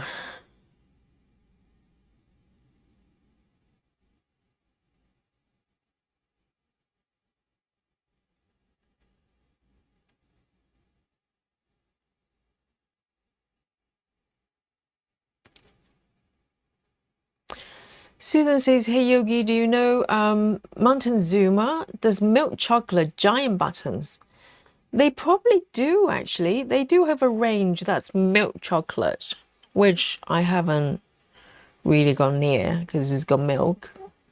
But yes, I'm pretty sure because they have a range that's got a certain percentage of chocolate, content. But they also have more sort of, milk chocolate type that has not specified the percentage of cacao.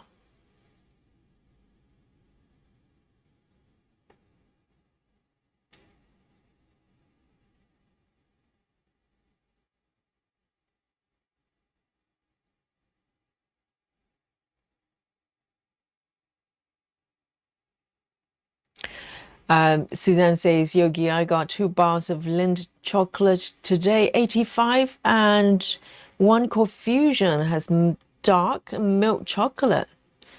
Right, 85 is lovely, isn't it? So you went for the milk chocolate version. Yes, it's Swiss chocolate after all. That's what they're known for. They know what they're doing.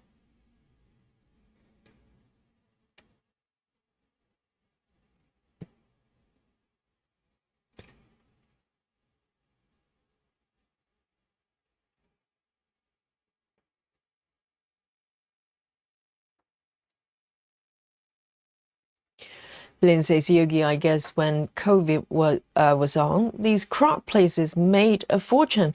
I bet. I think, a lot of people learn to cook, a lot of people learn to bake, and a lot of people learn to craft.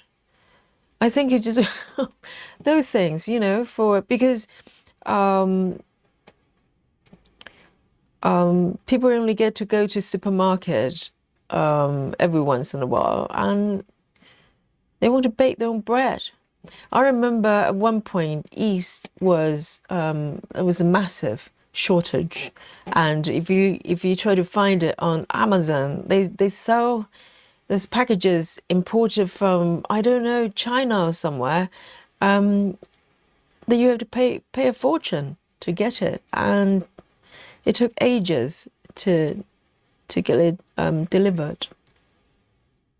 I think COVID was a very interesting time, and a lot of people, decided to change sort of what they do for life during that period, because a lot of people got made redundant, laid off, or for whatever reason they couldn't continue doing what they were doing. So they have to, people had to be quite resourceful and quick thinking about what they wanted to do.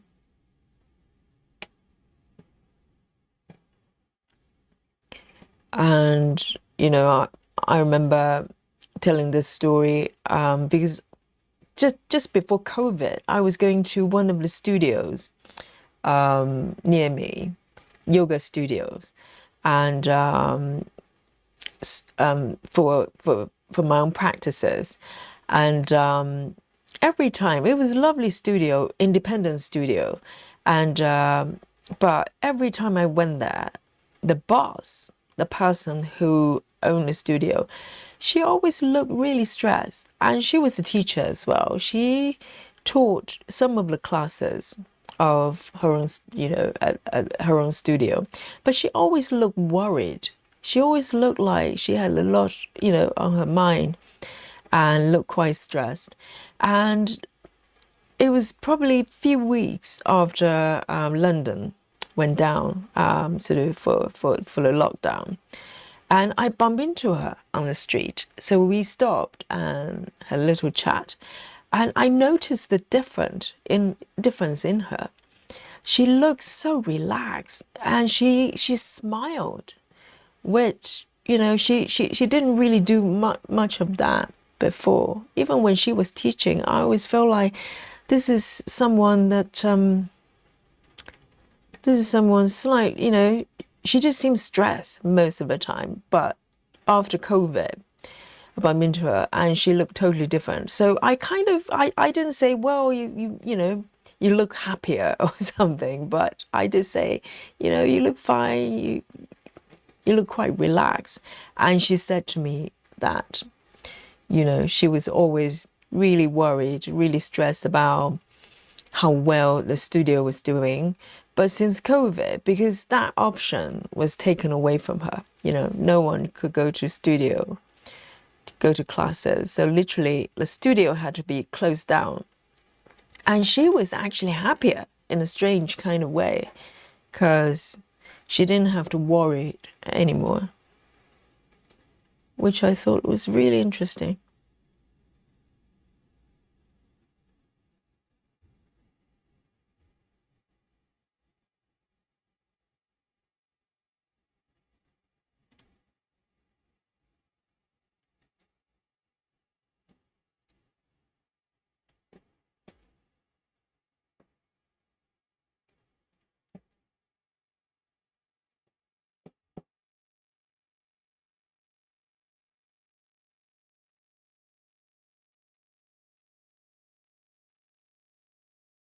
Lynn says people got very greedy during COVID. Yes, I think, some people probably took the opportunity to try to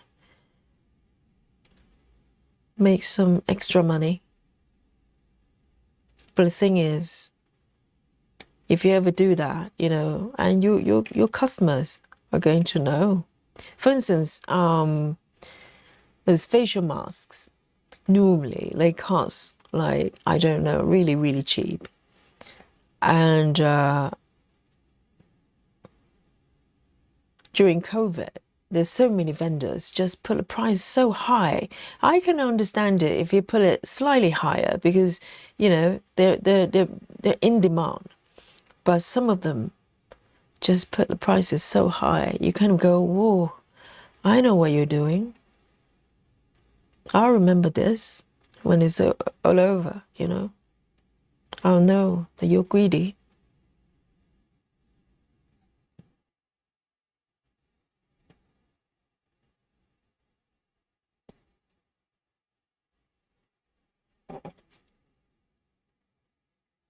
I'm gonna just do these 4 and end my thread here.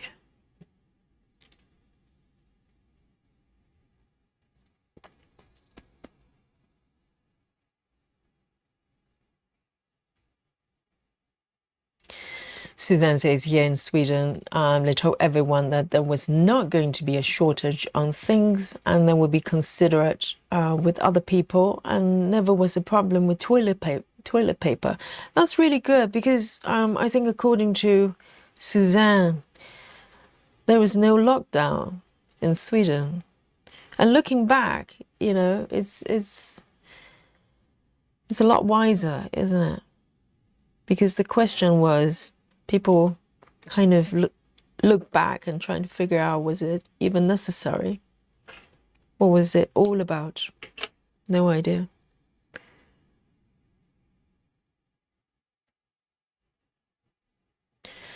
Hello, Joyce. Welcome.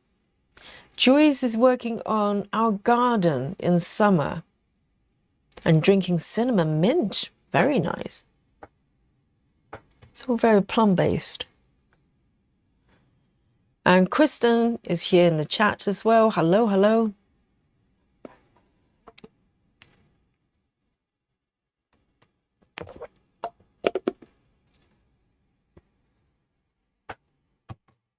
So Janine's probably referring to the COVID period. So there's a big problem with paper products here. Luckily, I work at a resort, so we could take some from here, from there. Oh, so like toilet rolls and stuff like that. You can just get it from, from the resort. But things like bread, spaghetti, flour things, was surprised the whole thing was painful. Yes, I think it's human nature. If you tell someone, yes, you know, everything's going to be rationed in some way. You can only buy, I don't know, 3 of something or 2 of something. Then people are, you know, it's only human nature. They're trying to find ways to get more. So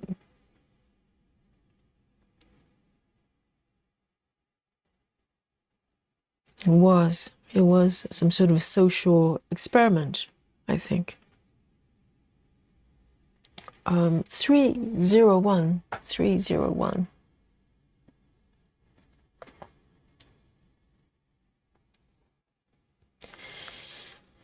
Hey, Travis. Hello. Good to see you.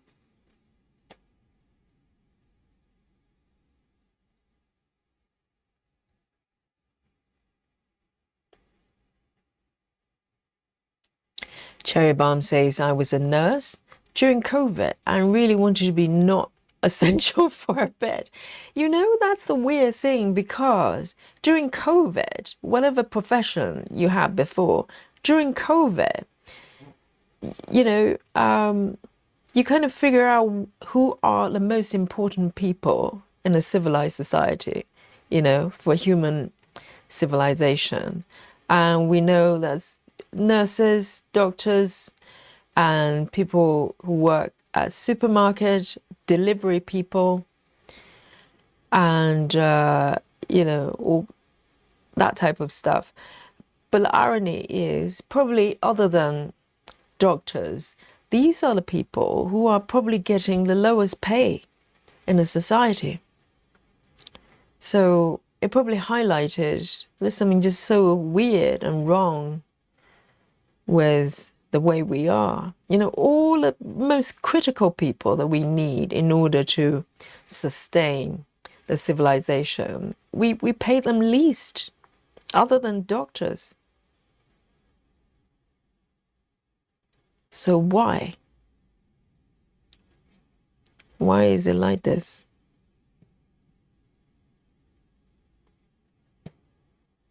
You know, all the people we didn't need, like bankers, maybe lawyers. Well, lawyers up to a certain, you know, I would say maybe important, but not critical. They're definitely not essential workers.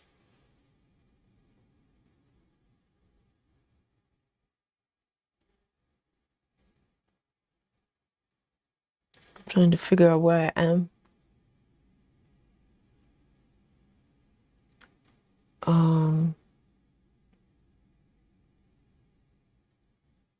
Okay, I've got this one here.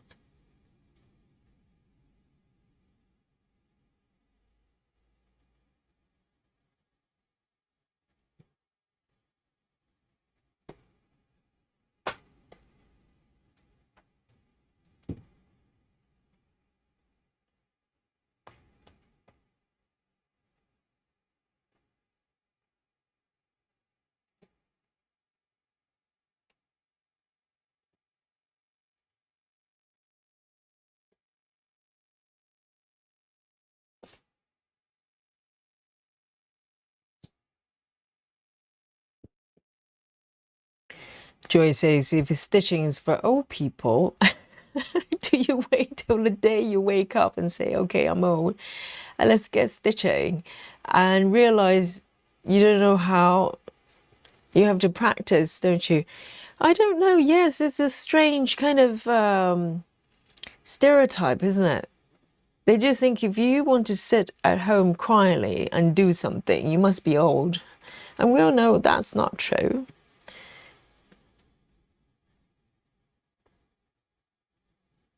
But, you know, I think for people who don't know anything about craft, but even people who actually stitch, they probably have that idea as well, which is strange.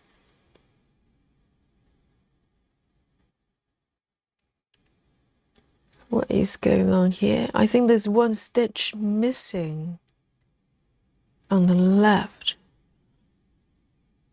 That's why it doesn't match. It's okay.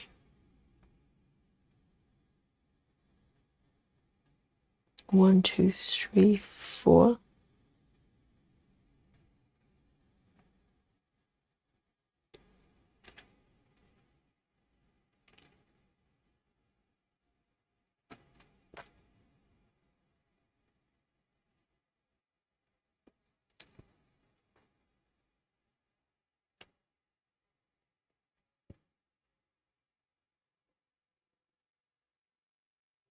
Janine says, I'm definitely also, I even like music from the 40s. What is 40s music like?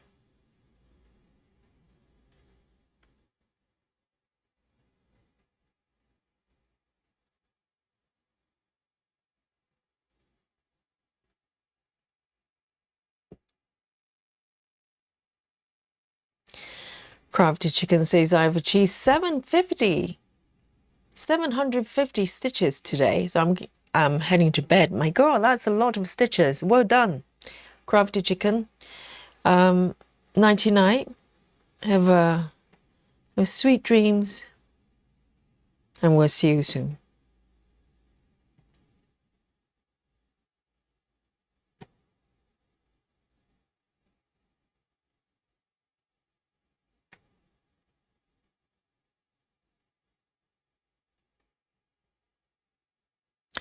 And also for, because tomorrow is Friday, okay? So tomorrow's day off, okay, for Yogi.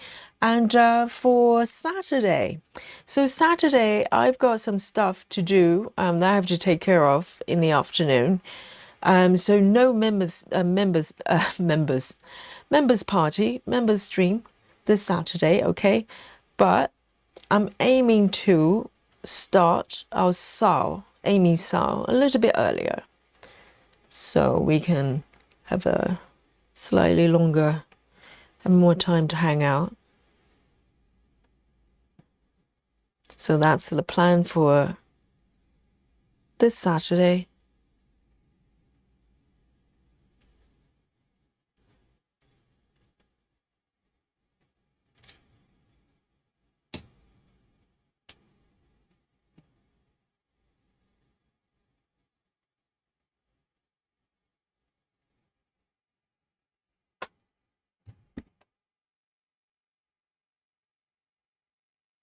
Oh, Travis.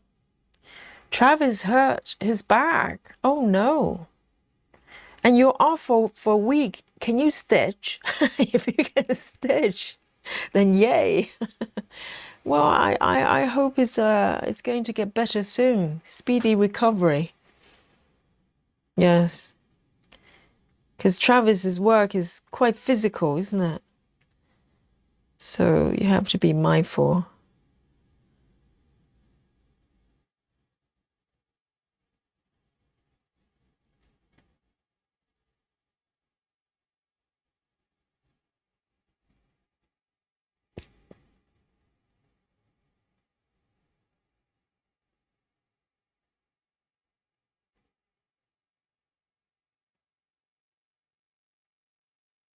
Nikki says never had to stock up, always missing things I want to hear. We're not really locked down here either. In Arizona, isn't it? Yes. To be honest, in London, I don't remember there was major shortage of anything. It's just everything has,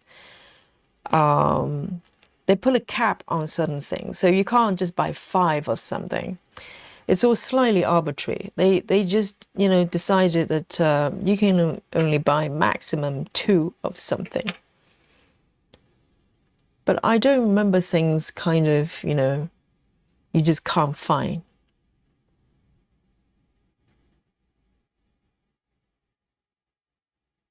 Okay, I'm gonna go over and do a little bit of blue colors maybe for a change.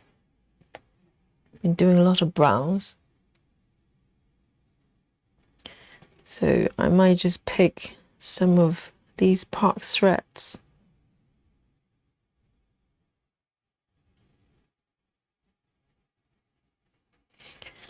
Lynn says, Yogi, myself, and all the other nurses were so scared for our well-being.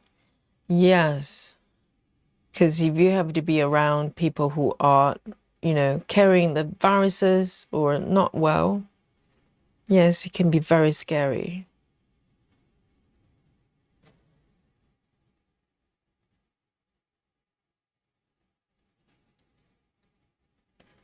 I think it's because we knew so little about the whole situation.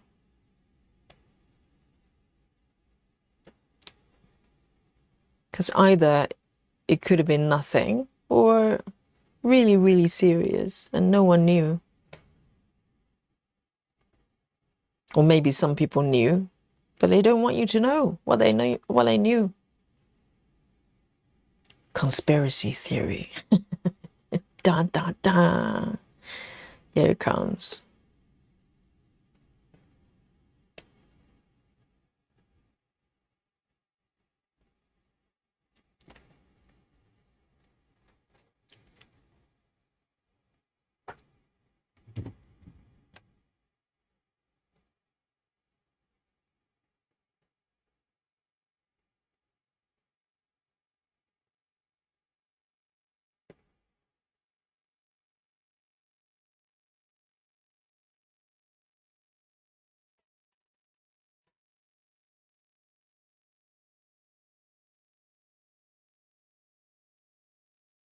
Cherry Bomb says, I'm in California, so RN.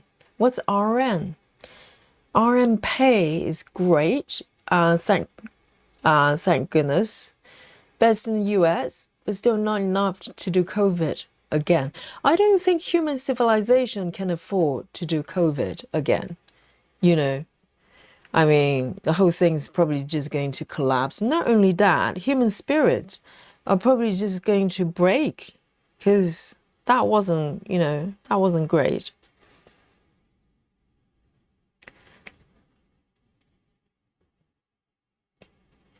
I think if anyone, for any outbreak, if anyone ever suggests lockdown, we'll probably just tell them to go somewhere. Not doing that again.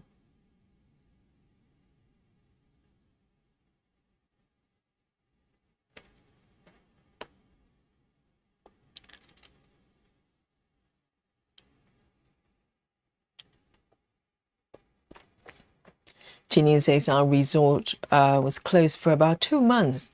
We had to put locks in the front door, which was weird. I had to run stranglers off the property. Really? Just people just wandering in. My goodness.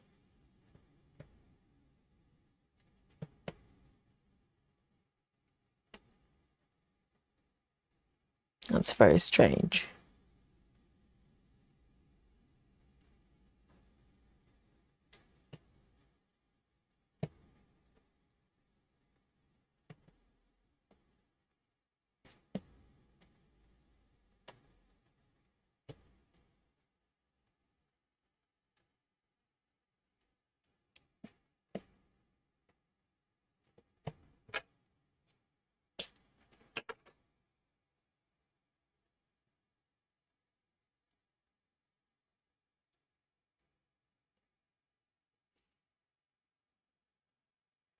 Suzanne says, my cousin and I used to have sewing weekends at our grandmom's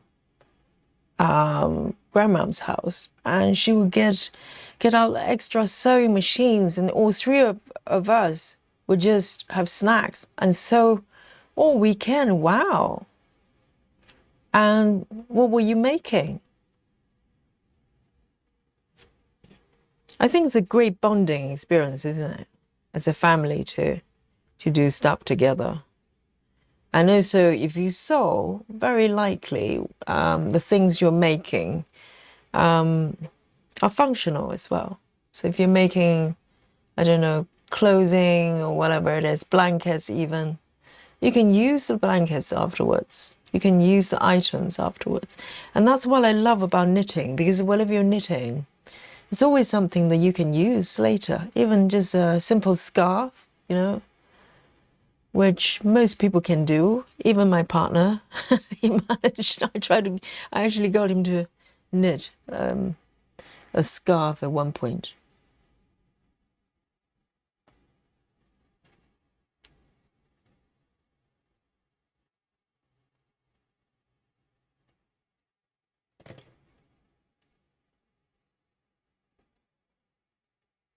Travis says, I can stitch. I just need to use a heating pad on my shoulder.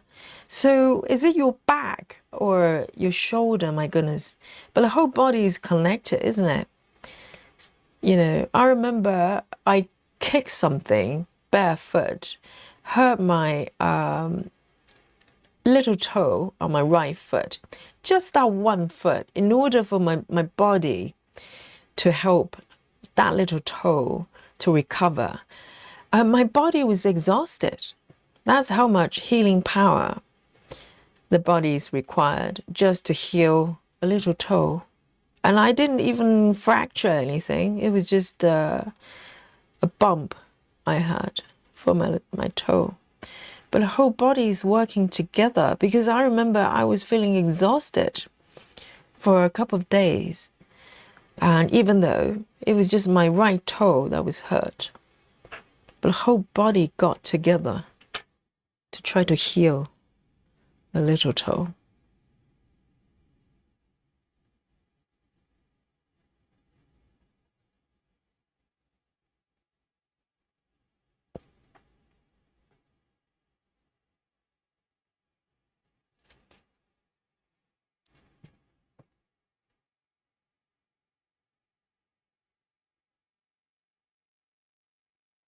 We'll just gradually clear the part threads here.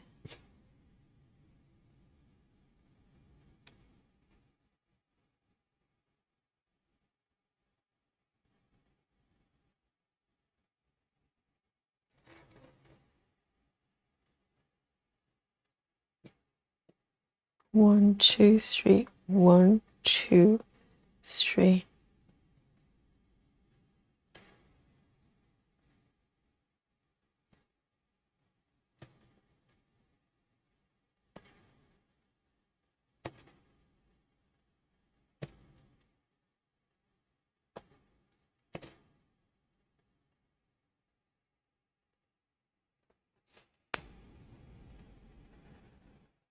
Sudan says we're both in rainbow girls, so we used to make formal dresses. What are they, rainbow girls? So she says we used to make formal dresses, and also grandma, Aline, she used to make ballet costumes, and we'll help her with those. Who's wearing ballet costumes? Grandma.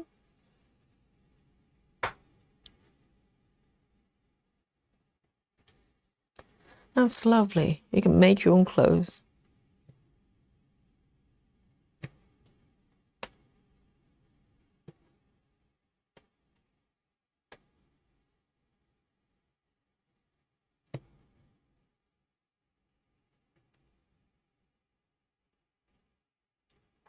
Oh, Grandma. Grandma was a ballet dancer. Amazing. Suzanne says she was dancing for the New York Ballet as Sleeping Beauty. Ah, it's amazing. So Grandma was a ballerina.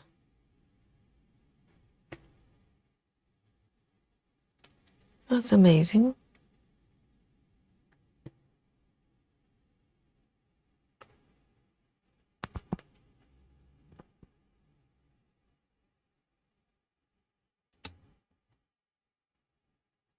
Travis says the middle of my back tweaked, but then my left shoulder seized up, and my neck as well. Can only turn my neck to left slightly. Yes, I think, when you hurt one part of the body, probably at that moment when the injury happened, the rest of the body try to come. I don't know how it happened, but a lot of times the rest of the body probably try to come forward and try to, help, and therefore cause injuries as well.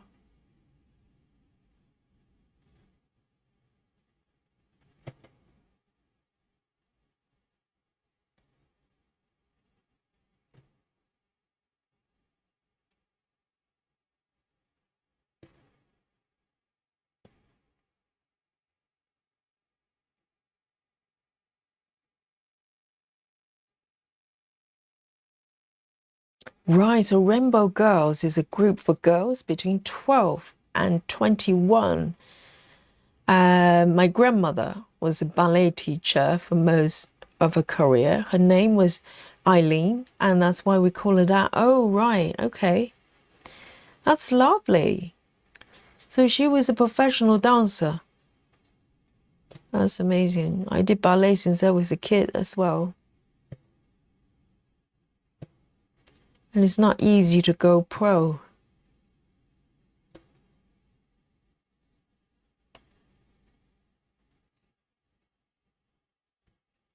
One, two, three.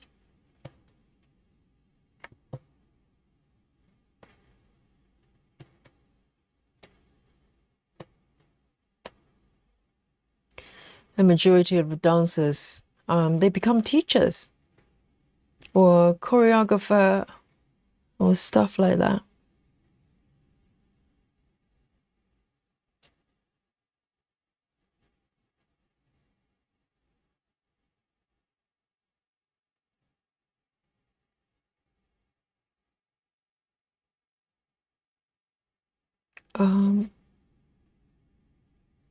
One, two, three. 1, 2, 1, 2.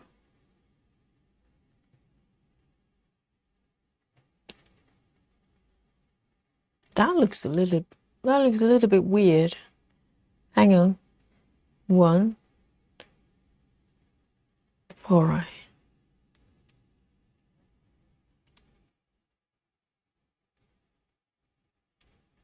Ah, so you were sewing costumes for the students. Because I was thinking if she was still active as a professional dancer, it's quite a very young grandma.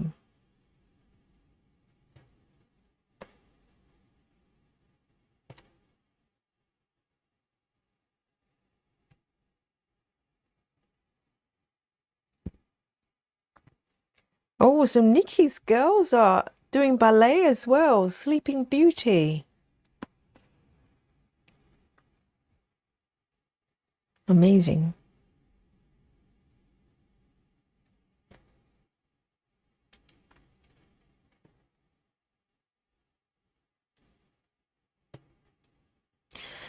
I was just watching a video, maybe just this morning, it just came up randomly. It was a analysis of, it was a study really of people who do ballet and the difference between ballet dancers and people who don't do ballet, the way they walk and how that kind of the difference it makes in terms of how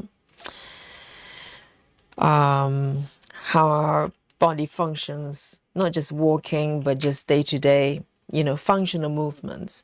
And apparently, even if you just start doing ballet for as a grown up, so they're not talking about professional ballet dancers necessarily, but just people who practice, just go to ballet classes, learn how to do ballet, even just for 3 months. Apparently, the way you walk kind of becomes kind of different from regular people, and your body just become more adaptable to the environment. So if you ever fall or trip, you're more able to kind of catch yourself and stuff like that. And also you walk faster as well as a dancer, which is, I think, is very interesting because with ballet you move very differently, even comparing to other forms of dance. Because ballet, you have to, your upper body is pretty much, it's always upright. So your postures would be a lot better, naturally.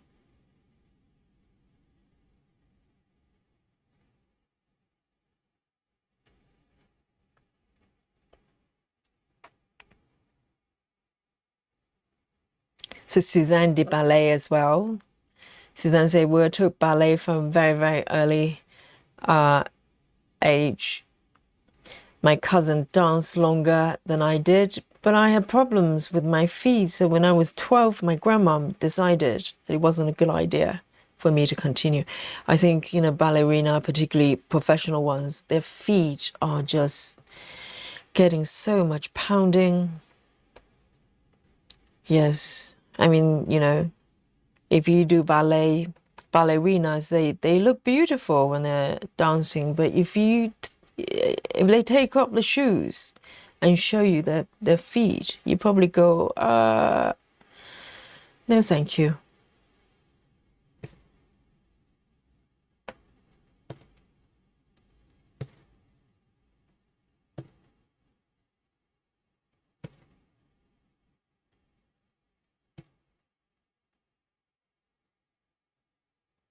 So even now, even though, I don't do ballet as regularly, occasionally I go to a class just for fun. I still have the arch feet that a lot of ballet dancers have. It's permanent.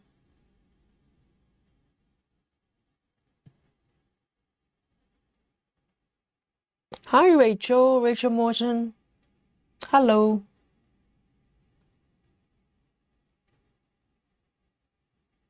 Oh, Rachel danced as well. Yes.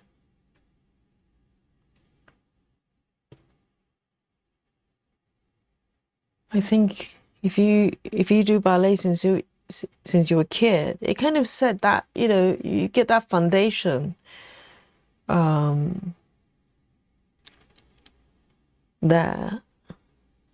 Let me count. 1, 2.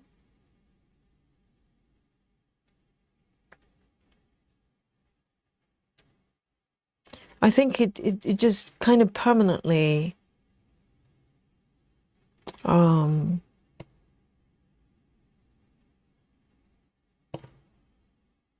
am I trying to say? I think your posture is just better for the rest of your life.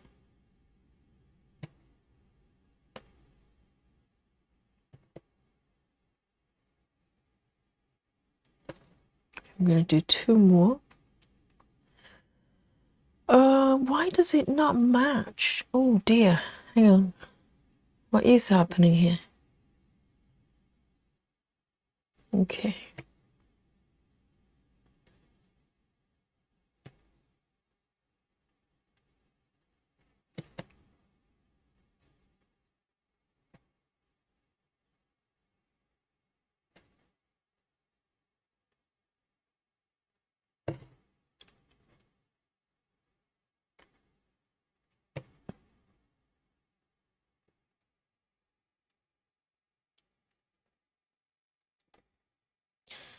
Joy says, during lockdowns, my daughter and I went to a music venue to make face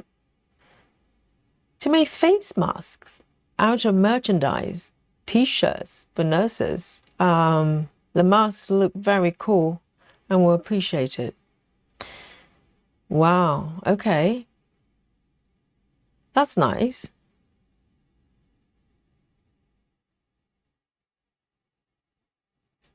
Well, there you go. Sound Stitching says, my feet are a mess from ballet as a child.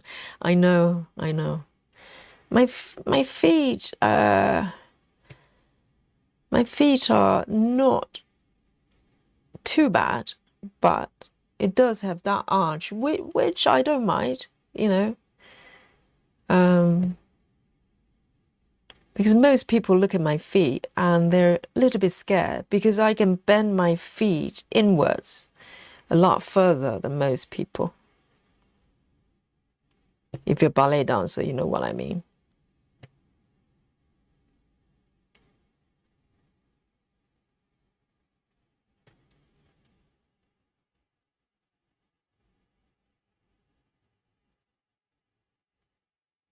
Hi, Anne Louise. Welcome.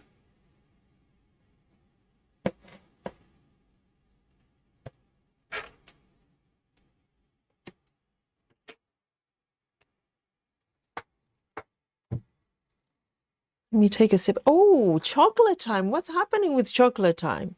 Guys. And I think time for a little bit of a chocolate break. Why not? Yes, time flies, seriously. We take a sip of my coffee. Here we go. Let's take a little break to enjoy the chocolate, shall we? Let me zoom out a little bit. It's quite weird having stitched this piece with color flow for so long, for months, and suddenly I'm just free to roam around and just stitch whatever I want. It's quite a strange, feels quite strange, but I'm having fun. Yes, chocolate time. Samantha, it's time to go to a work club. Samantha, yes, I will celebrate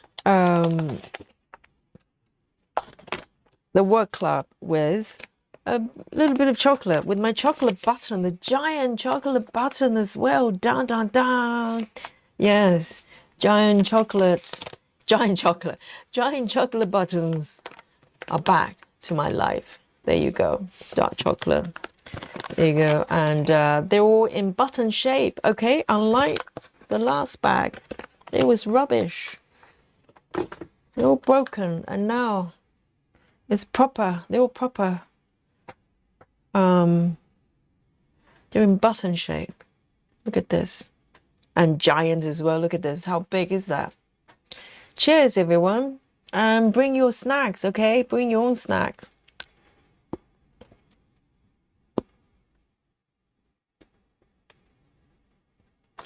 Janine says, I could never dance. I still can't. I'm way too awkward. I have a hard time just doing square dancing as a kid. I think it's muscle memories. I think if you have some sort of dance training when you're a child, like now I'm teaching yoga, it's very easy for me to memorize the sequence. So I'm doing every single class differently. I change it up. And for some teachers, it might be quite challenging to try to memorize new sequence every single class. So a lot of teachers, they teach very similar sequences for whatever reasons. There are other reasons that they might want to do that. But I think it's just kind of, you kind of learned it with your body. So, you know, you just flow with things rather than trying to use the brain to remember. Yum.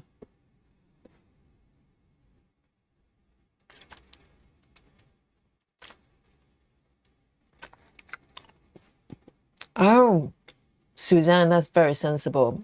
Wearing point shoes is no joke. Yes, I think if you're, you know, have issues with the feet, point shoes the probably one of the worst things you can do, particularly as a child. So that was, you know, your grandma definitely knew what she was doing.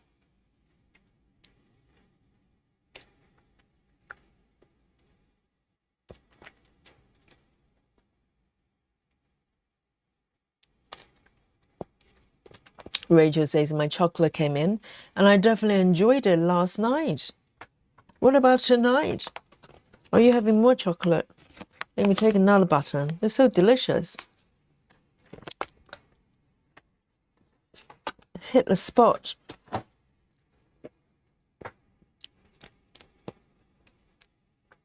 Anne-Louise says, I did Scottish dancing as a child. I wonder what it, sort of traditional Scottish dancing. I'm trying to visualize it.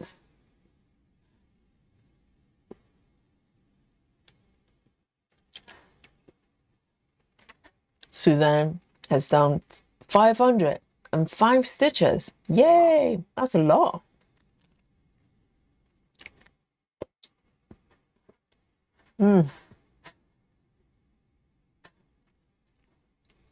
Sarah's having chocolate and strawberry.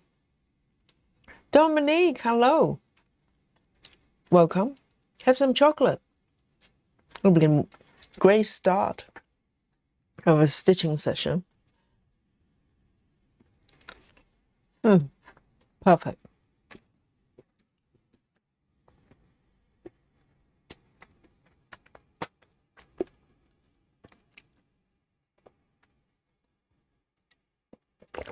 It goes so well with the coffee.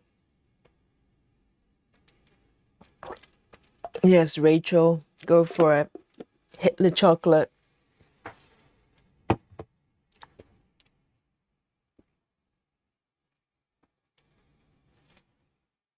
And I've been stitching a lot of chocolate colors as well. Look, squirrel, the squirrel tail.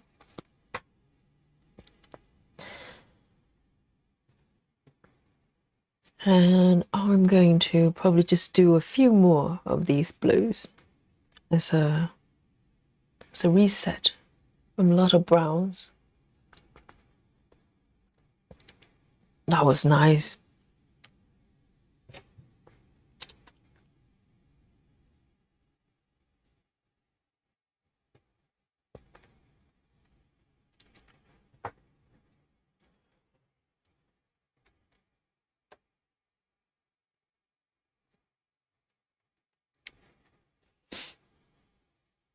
Here we go.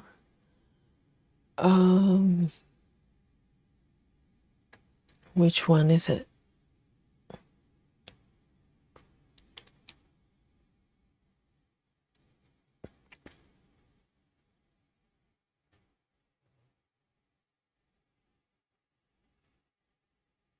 1, 2,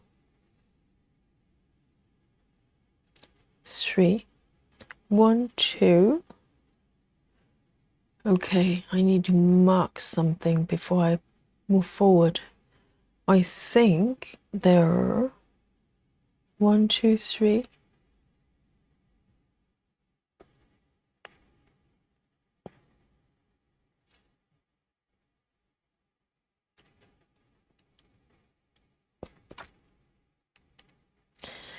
Auntie Crazy says, I'm laughing so loud at stitching chocolate squirrel. I know, this is, chocolate color, isn't it?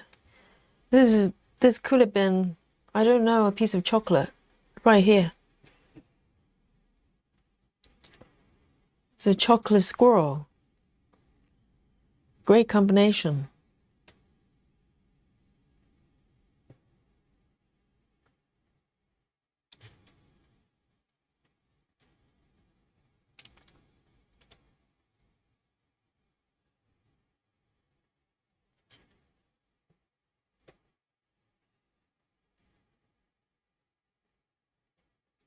One, two.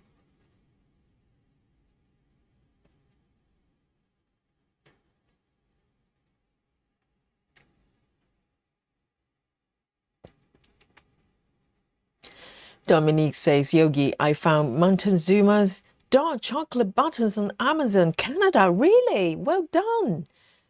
And I hope they're not charging you a fortune for it, because over here, a bag of chocolate buttons is like £3.50 on Amazon. And I think yesterday, Cedric found the buttons on Belgium's Amazon. And I'm not sure how many bags she bought last night, but she said it cost €26, which is a lot for one bag. I hope that's not the case.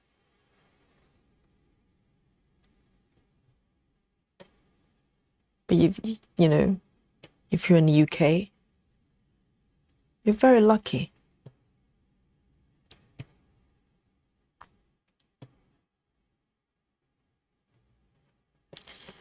And I'm glad they're being sold elsewhere as well, because they're delicious.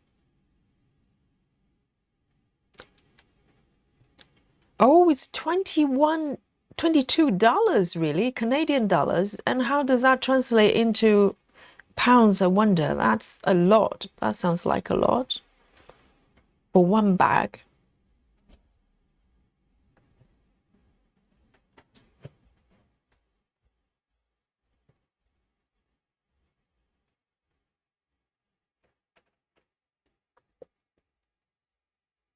Hi, Cassie. Cassie says, hi, everyone. Just got home from work and grocery shopping. Life gets in the way of stitching, doesn't it? I know. But, the sweetest moment is when everything's done and you can put your feet up and enjoy a spot of stitching with us. I know.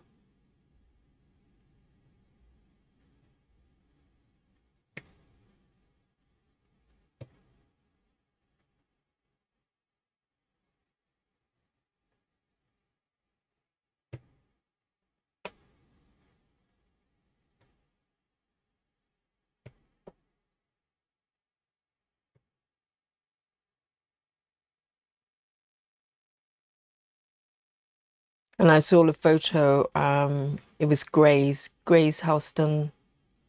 No, Susan Barnes posted, and she got the frog mug. So it's a merchandise from the channel.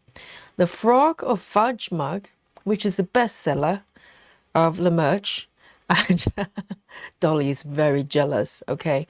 And it's gorgeous. She's got the orange version matching her nails. It's really lovely. So the frog mug is the bestseller at the moment. And followed by Dolly, okay? So Dolly will have to work a little bit harder. Maybe show up a little bit more. And stop being a prima donna, you know.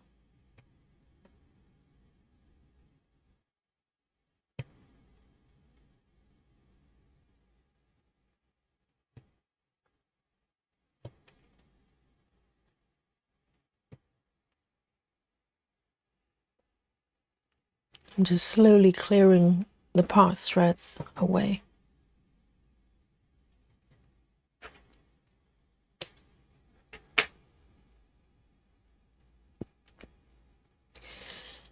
Nikki says it's $58.99 plus $7 shipping on Amazon. That's a joke, isn't it? Just for one bag. Jeez. It's not gold plated, it's just chocolate. It's delicious, can't you? But that's a bit over the top. I think they're just someone having a laugh. I don't think anybody is paying that kind of money for a bag of chocolate. That's ridiculous.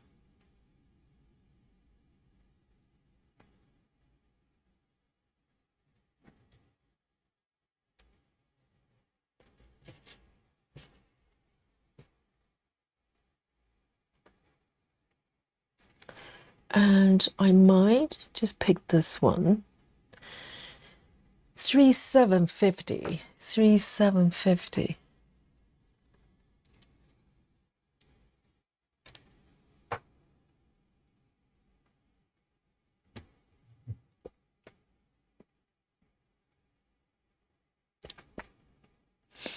Joy says when I was 10 or 12, I grew very fast. So so did my feet. My mum didn't believe it, so I wore shoes. They were too small. My toes grew stuck up one. You make it sound like you were some sort of a hobbit or something, you know, with big feet. It just, you know, the rest of you was really small and the feet just started growing uncontrollably. It's got a life of its own.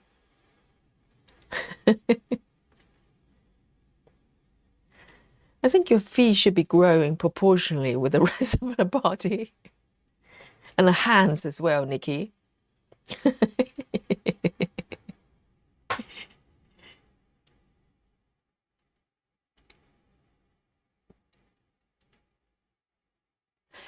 Susan Barnes, talk about devil. Yes, Susan Barnes says, hi Yogi and everyone, I just heard you about my mug. Yes, I love it. I also have a red shirt coming. Oh, you've got a Dolly shirt as well. It's so lovely, isn't it? Yes, Susan, just picture this, you know, wearing the Dolly shirt and holding the frog mug. You know, you're there. You're totally Yogi squad, you know, model stitcher. Well done, Susan.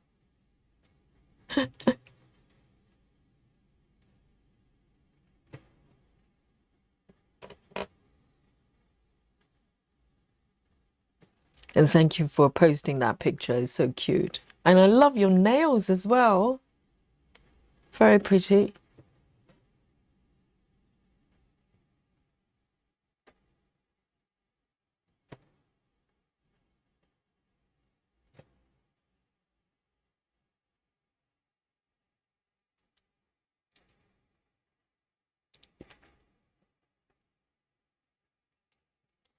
Jackie James. Jackie James says, have you changed your stitching method for this project? Yes, I have. You probably noticed. So up to last session, I was pretty much doing color flow and it was doing great. And but I kind of ventured this way to the squirrel zone, and suddenly things just stopped flowing with color flow. So I decided to change it up and do mini cross country. And I'm going to just do it until, you know, maybe I want to switch back at some point to color flow. So yes, so I have. Now I'm doing mini cross country quite liberally everywhere, but not very long distance. So at the moment I'm trying to be cautious. You know, I don't want the Gecko Rouge situation to repeat too soon. I'm not Nikki, okay? I did try to venture out and do a little bit of longer distance cross country and see what happened to me, you know?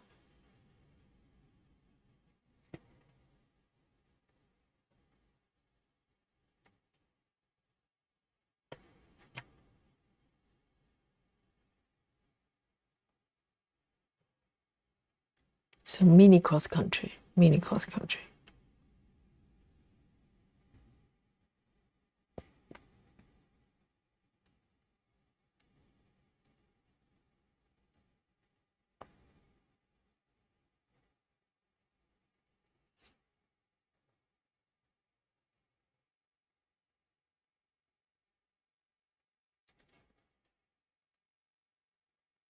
And where am I here?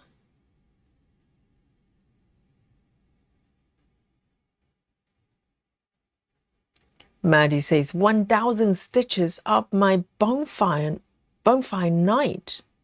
Time to switch. The Hay Sao battle for 2,000 stitches. Maddie, you just done 1,000. I was totally expecting you, you know, Maddie to say, oh, time to go to bed, have a rest, have some chocolate. No, Maddie has just warmed up and now she's moving on to the battle, which is a Sao piece for 2,000. Dear, oh dear, what's happening?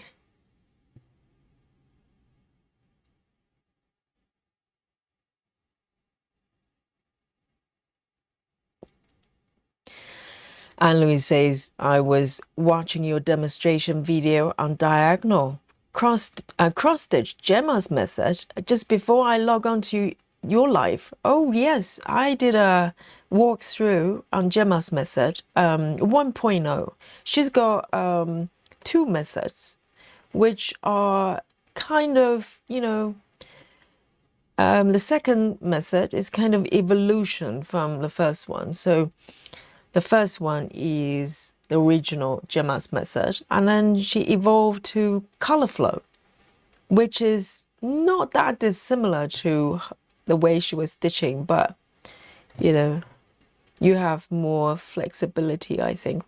I really love it. I really love it.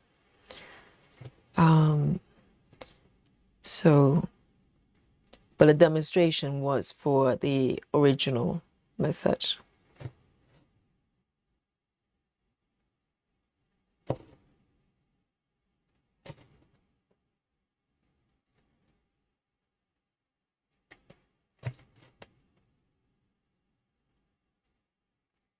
And I tend not to be too rigid with the stitching method because, you know, sometimes a single project depends on where you're stitching, which part of the pattern or what stage it is in. Sometimes it's asking you to change the way you stitch. And when that happens, I just flow with it. I don't fight it, you know. Because there's no intrinsic reason you need to stitch it in any particular method. Because ultimately you're just stitching, however you stitch it.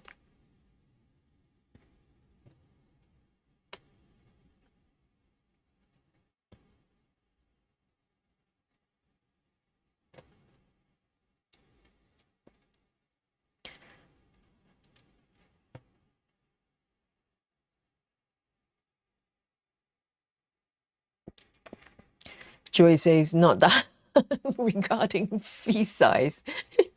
So Joy says not that big. I'm a size 6.5, but from 5 to 6.5 within a year is a growth sprint.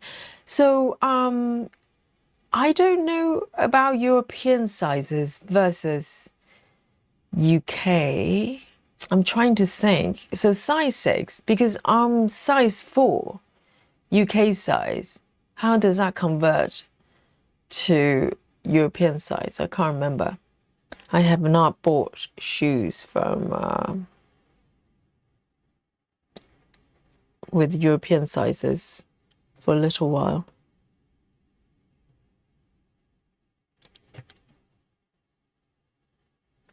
I think my feet are on the smaller side.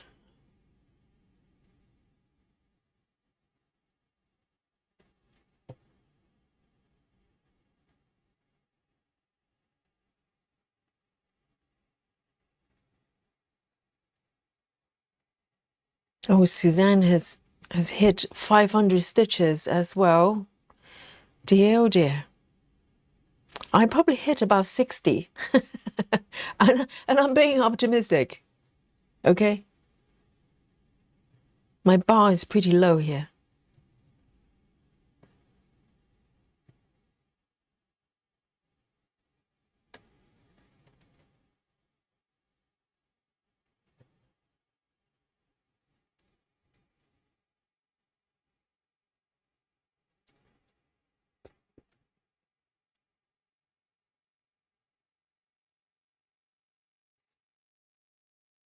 Ginny says, I broke my ankle when I was 12, and my mum didn't believe me either until I was crawling in the floor because I couldn't walk in it. Why wouldn't your mum believe it if you broke your foot? That's very serious. Dear, oh dear.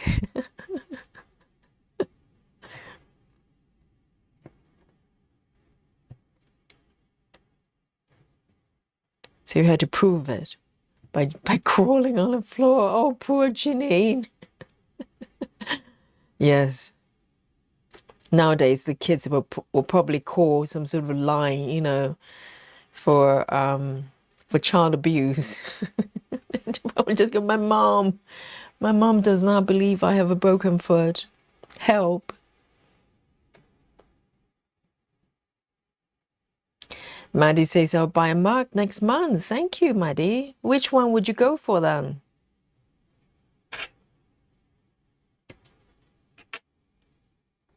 $3,750. $3,750.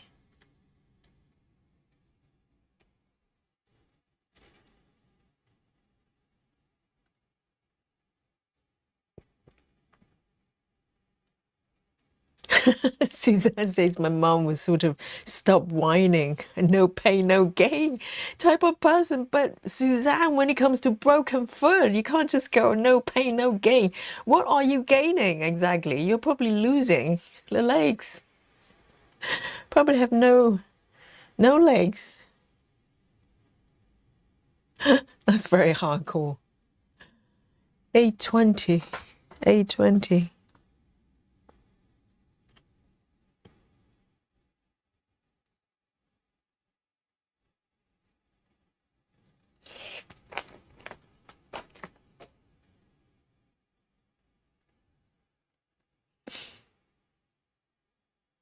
Jackie James says, I wish everyone happy stitching. I'll be flying from Heathrow tomorrow to my daughter's wedding on a cruise ship around Caribbean. How exotic.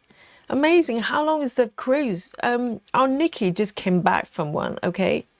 In one piece. I was really worried. You know, every day she's not here, I'm just thinking, oh, Nikki is having projectile vomiting as we speak. Suffering from, you know, seasickness, which I would be for sure.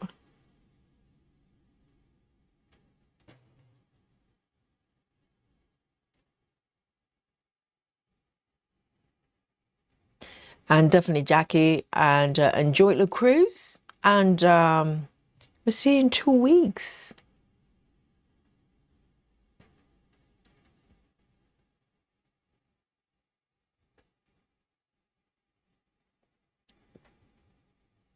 Ah, so Janine's mom thought you were trying to pull a sickie. But that's that's just dear.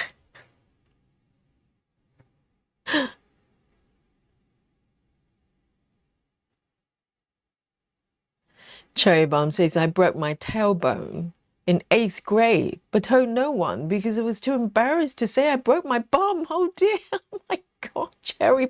But how did you walk? I think that would be a telltale sign that something was broken. If you had to crawl like Janine on the floor.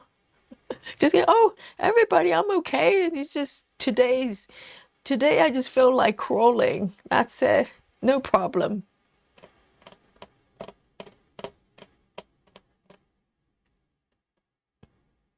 It's all good. All good.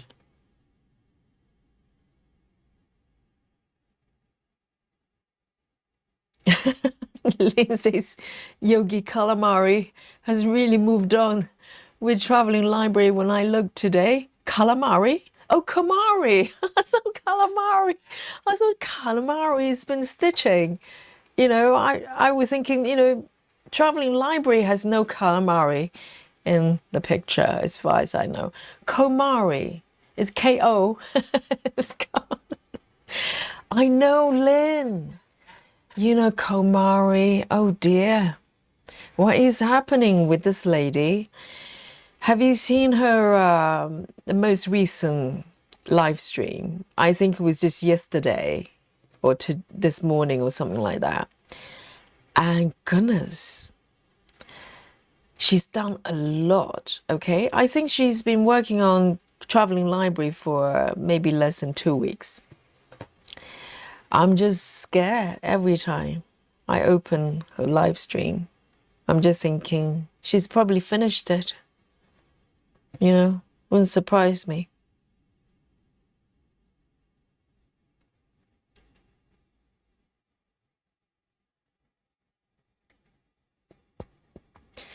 Susan Barnes says, I have 60 webs. I number them and have my husband pay. Right. So your husband is the spinning wheel, human spinning wheel. So Susan number all the webs 1 to 60 and her husband pick a number. And she says, then I stitch 1,000 stitches on a web and change to a different web on the same day. Do you do multiple 1,000 stitches on different webs? Susan, that's alien territory. You have to be careful. Maybe you need to get an alien mug as well, Susan.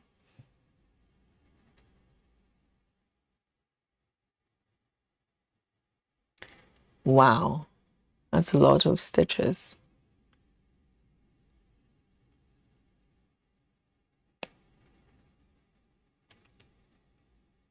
So what happens, Susan, if let's say if you and husband had a row last night and he's refusing to pick a number, what do you do? Do you have to bribe him with chocolate or something?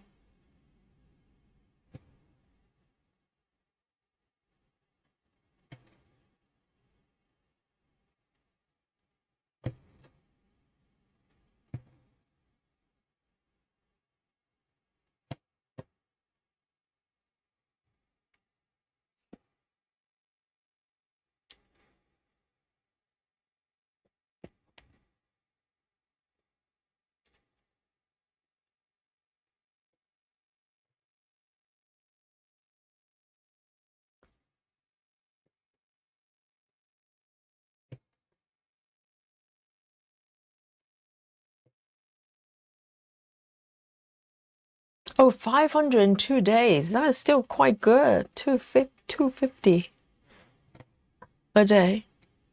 That's pretty good.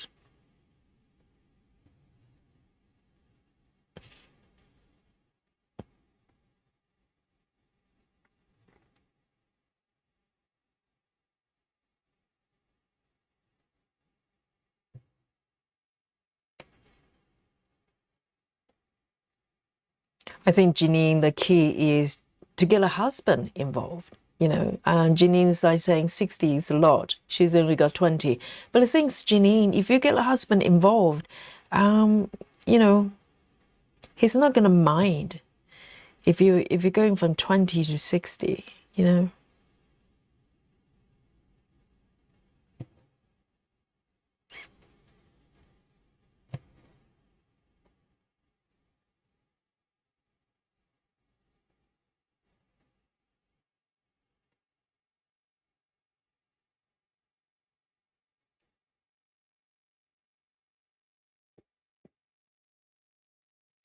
Jackie says that the cruise is for 2 weeks. Early start tomorrow as flight is at 8 a.m. My goodness. So if the flight is 8 a.m., you have to get to the airport probably around 6. So it means you have to get up at 4. Time to go to bed, Jackie.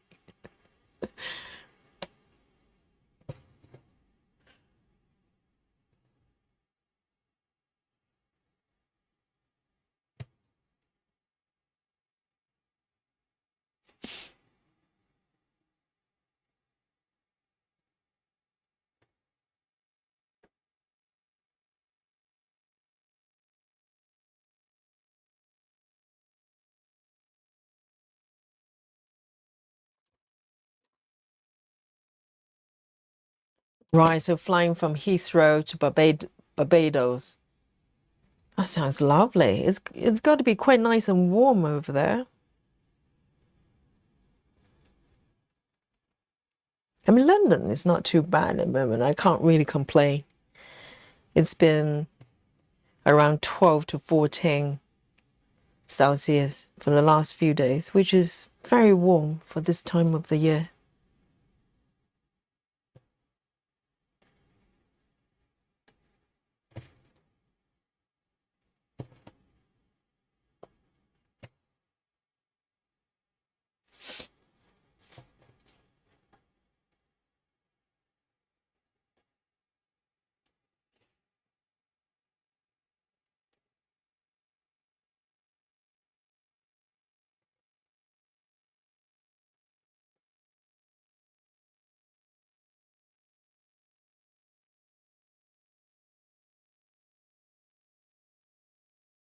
Nikki says they're cancelling Mexican cruises. What is happening with Mexico at the moment? I just heard bits and pieces. I'm not paying too much attention. But I think some flights and stuff, they're being held right now.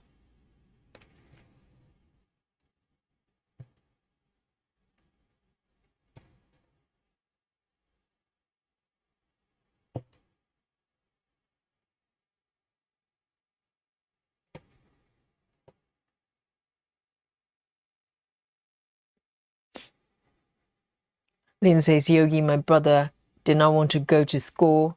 Mum said, no, you have to go. When he went out, he slammed the door and smashed the glass. He soon went to school and broke the glass. And so he escaped all the way to school.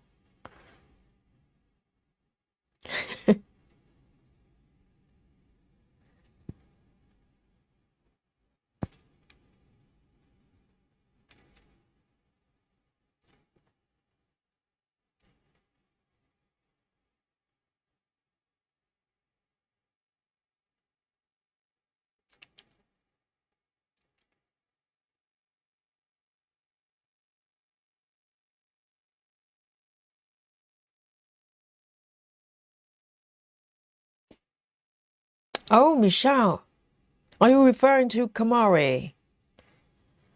Michelle says, I watched her this morning. Kristen figured out how to translate what was being said. I was able to communicate with her, really? Like live stream. I don't know about live stream, but I know if you watch a replay, you can have auto translation, within reason. But I don't know how you do that live, though, unless you have some sort of translator that you can just... Because on this stream, I have had stitchers. They're from other countries that don't particularly have limited, English they speak. And they actually told me they use some sort of translator. They're able to convert what they're saying and then just paste in the chat in English or something like that. I don't know how they do it.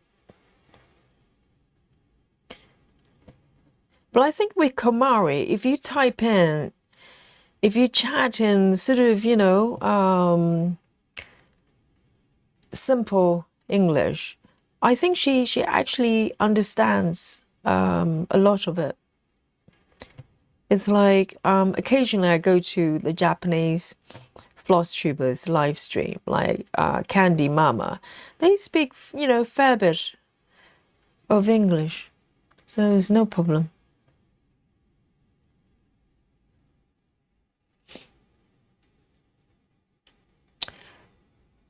What? Nikki says people are still stuck with no food. How come there was no food? I haven't been following the situation, but why would they be running out of food? Dear, that's not good.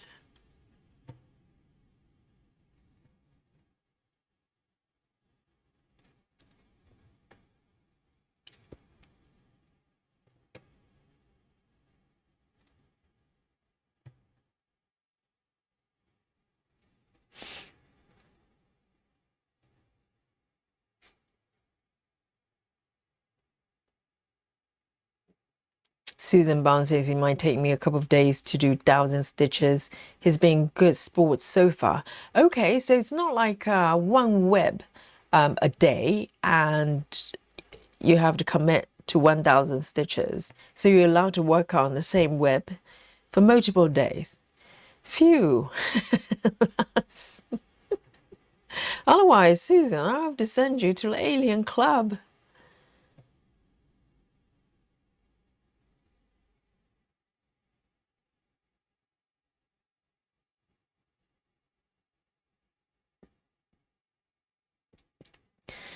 Joy says, I think she saves a color block for live stream. Are you referring to Kamari? She says, I noticed she didn't mark on pattern keeper, but still the confettis also get stitched offline. Do you think? But she seems to following the sort of stitching it in order. I don't think she's jumping around too much. That's a cunning observation. I have not noticed that. But still, I mean, that's a lot. If she's stitching offline, I mean, does she go to bed? Because that's a lot she's done. A lot.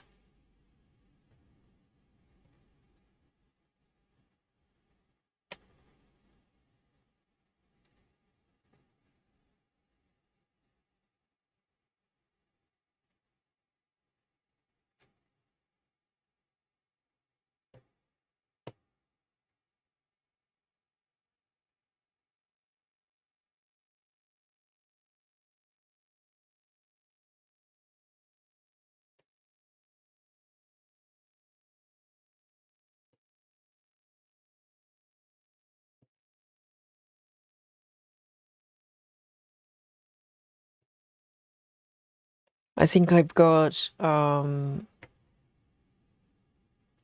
20 whips as well. Some of them, probably about 10, 15 of them are framed, with hoops. And those ones, I keep them in a big bag, like a canvas bag. And the other ones, they're not being framed. I just folded them up and just pop them in a storage box. They don't take up that much time, that much space.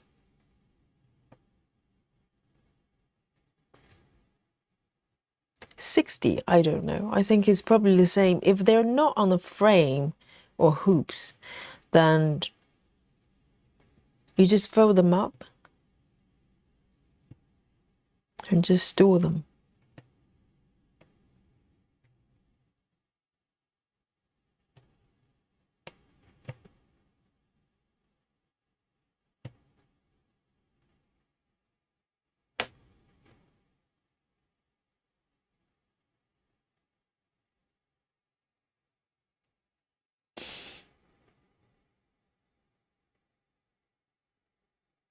Joey says 4 towers. on the flowers. Well done me, time for a big nap. 4 towers is like 8 blocks. 8 blocks. That's well done. That's amazing. 8 blocks is like 800 stitches. So time for some sweet dreams for Joyce.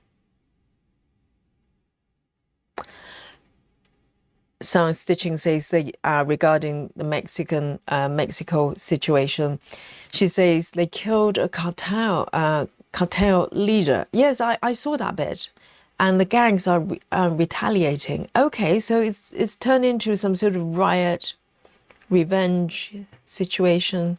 Oh, that's not good.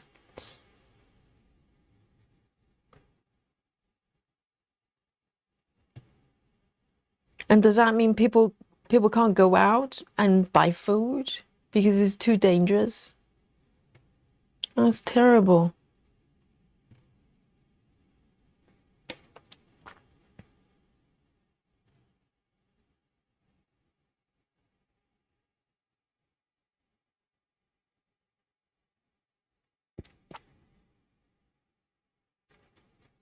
Wow, so they literally have to escape the country.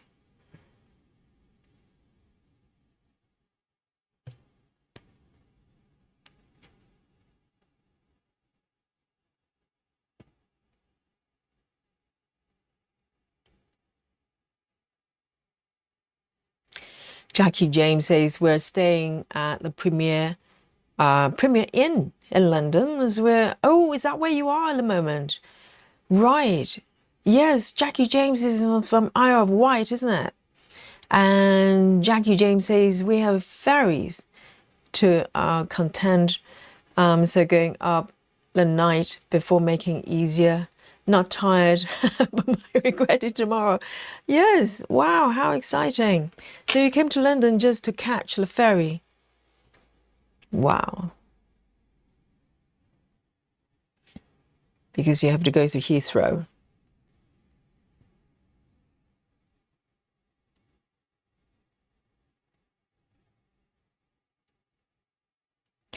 Lynn says, Yogi, I'm sure Kamari said Nikki the other day. Oh, did she talk about Nikki? Nikki? Yes. I wonder what she said. She probably goes, I hope she's not vomiting on the cruise, because she was on a cruise ship for 7 days. I'm sure Kamari was just as worried about Nikki as me.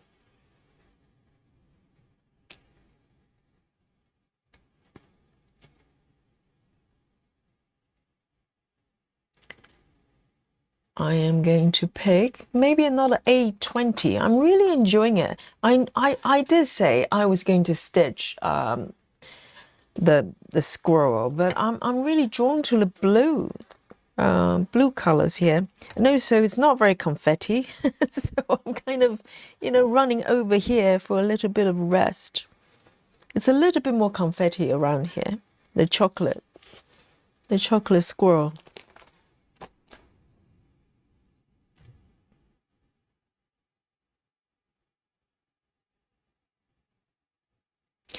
Yes, it probably depending on what browser you're viewing the live stream. I think Google in general has a lot more sort of built-in plugins, etc. On my Mac, I tend to use Safari, so I'm not aware of any kind of translator type of functions.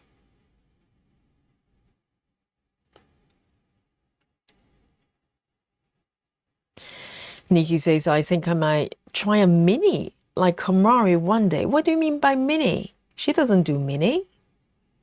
She does, supersize. Everything. Nikki says, we should do a project and stitch like her. What do you think?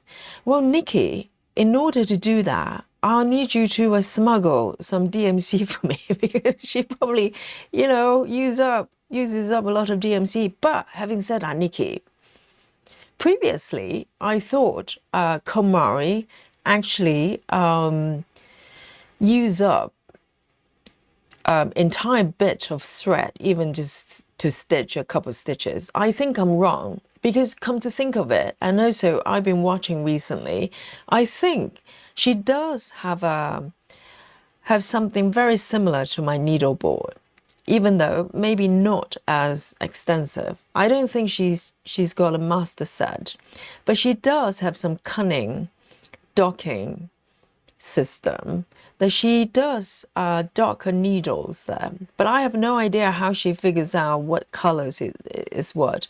Maybe it's a project specific, I'm not sure.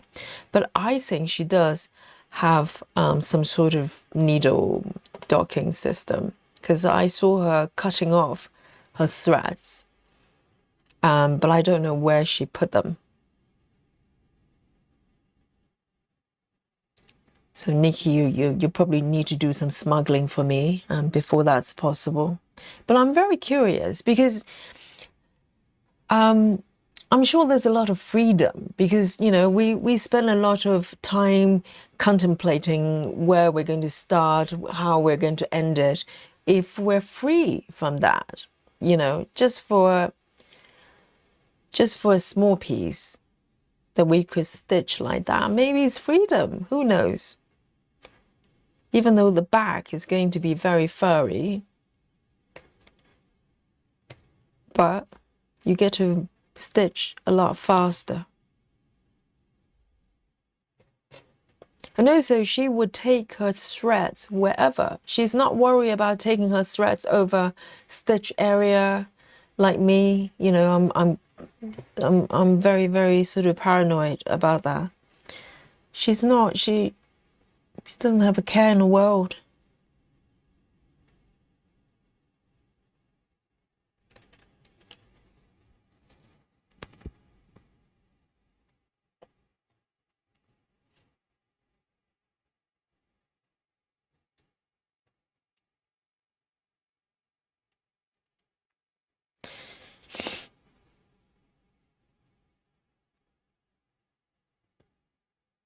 And Betty Hankins says, one of my uncle's niece is in Mexico. And she told me yesterday that she's 7 miles from the California. Is it California border?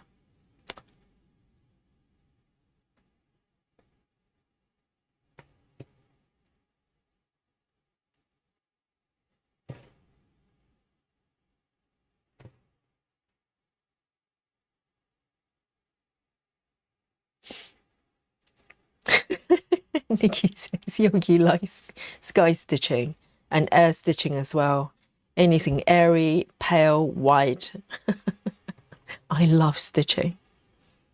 You're quite right, Nikki.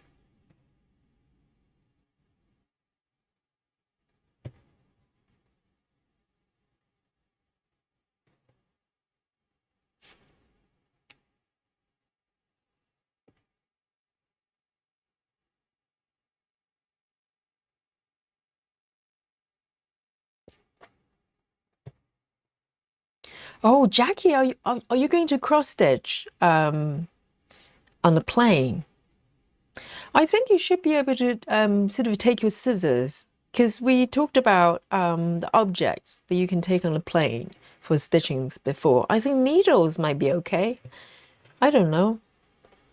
For those of you that have done, been stitching on an airplane, I think it's a great way to spend the time though, because flying is no fun. It's not the most enjoyable thing to do.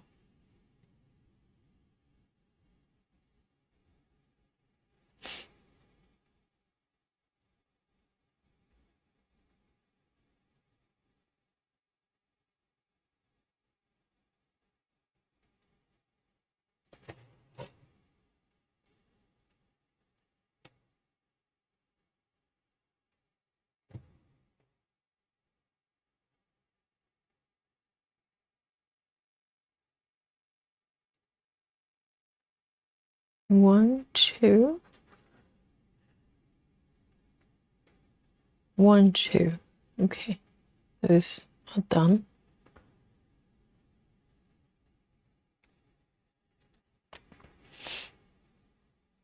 Freedom stitching or nervous breakdown stitching. I think, either you're gonna love it or you're gonna just have an anxiety attack when you're stitching.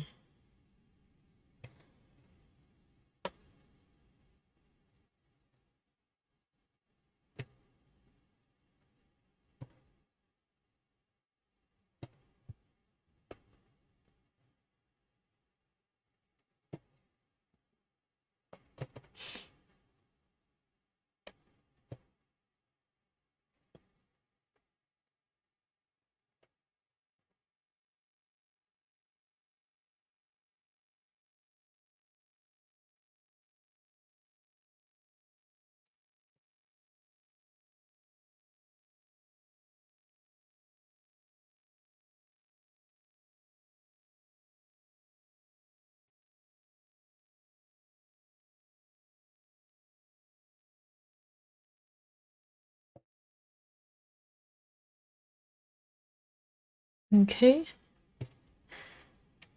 1, 2, 1, 2.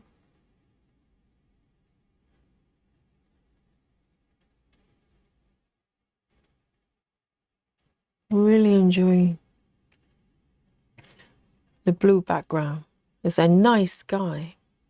Yes, I'm okay with night sky, not day sky stitching.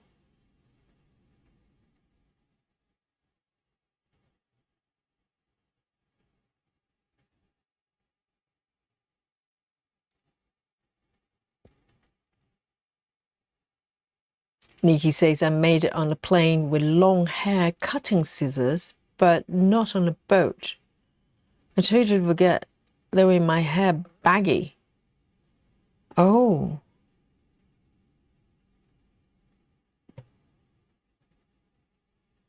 I think cruise ship should have a lot loose, quite relaxed about those rules. Do they have the same restrictions as the planes?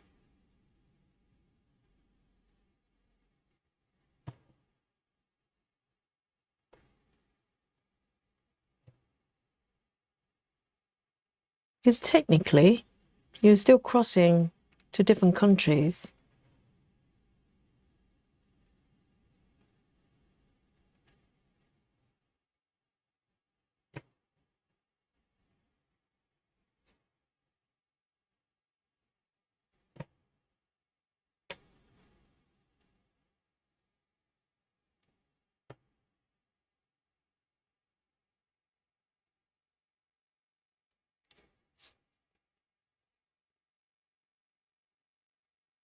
Ah, Suzanne says you can always take nail clippers. So nail clippers, yes, I suppose that works. Or maybe, I wonder, these little ones, are these more sort of, they're more relaxed about these ones because they're not scissors. I suppose you can hurt somebody with this as well, so I don't know.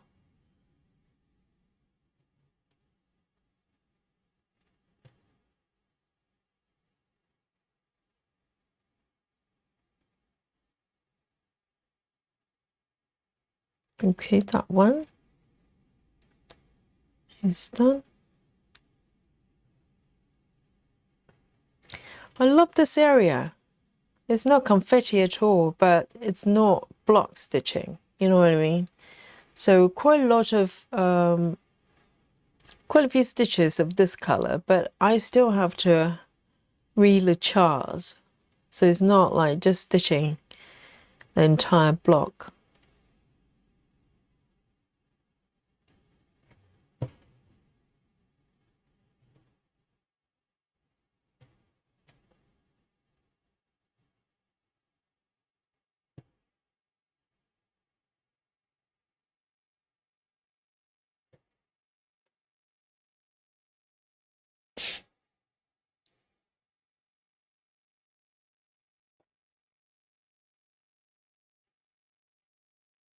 What? Oh, Nikki says the scanner lady at the airport, I presume, said a wife stabbed their husband with scissors before.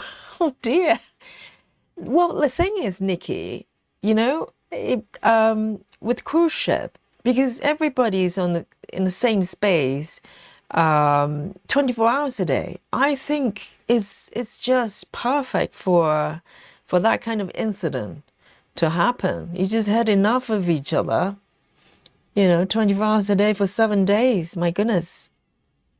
Oh, hang on a second. I can hear Dolly meowing there. I need to go and rescue her. I think she's outside. Hang on a sec.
Right, so I heard the pitiful, pitiful meow from the outside. So currently, you guys know that I've got the Lily situation is still not quite resolved yet, and so the incoming for the cat flap currently is locked.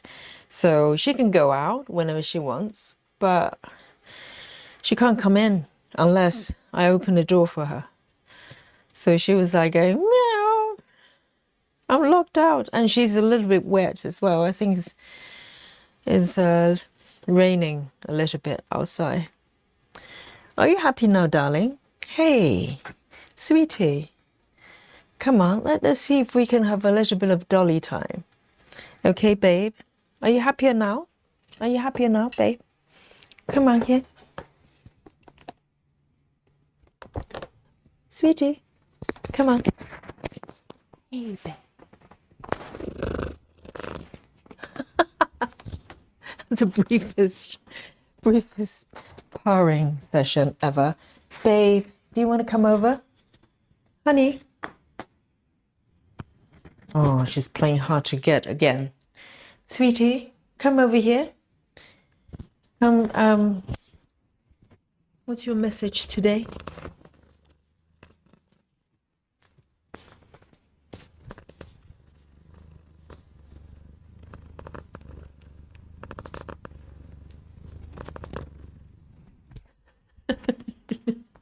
All right, all right. Oh, there you go.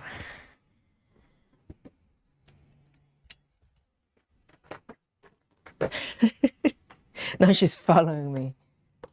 Hey, sweetie.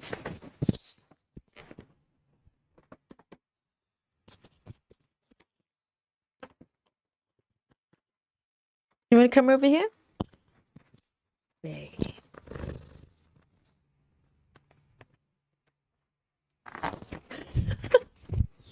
Oh, she's hard work. Seriously. Babe, this is your job, okay? We have a contract here.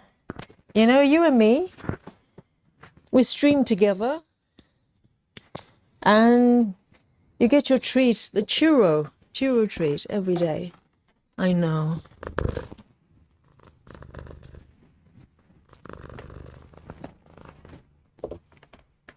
I know she's still, slightly unhappy about the frog is outselling the dolly mark. She'll get over it. Babe. Well, there you go. Really hard work.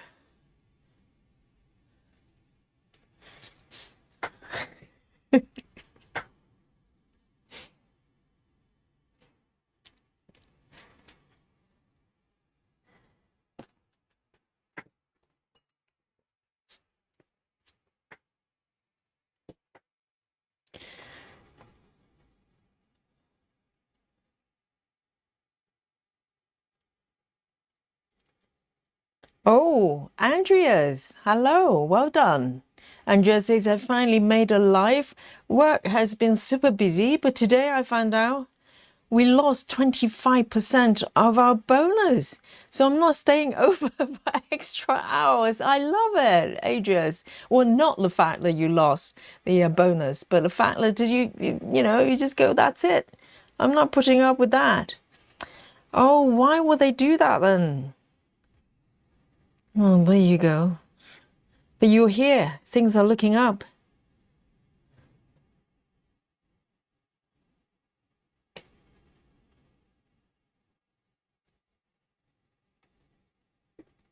Janine says, hubby made brownies. That counts as chocolate. He did? Wow. So he's pretty good with baking as well, not just using his power tools. I do mean power tools. That's lovely. Brownies, yes. I think brownies pretty much very, very, very much in the chocolate territory because it's so rich and so chocolatey. How nice.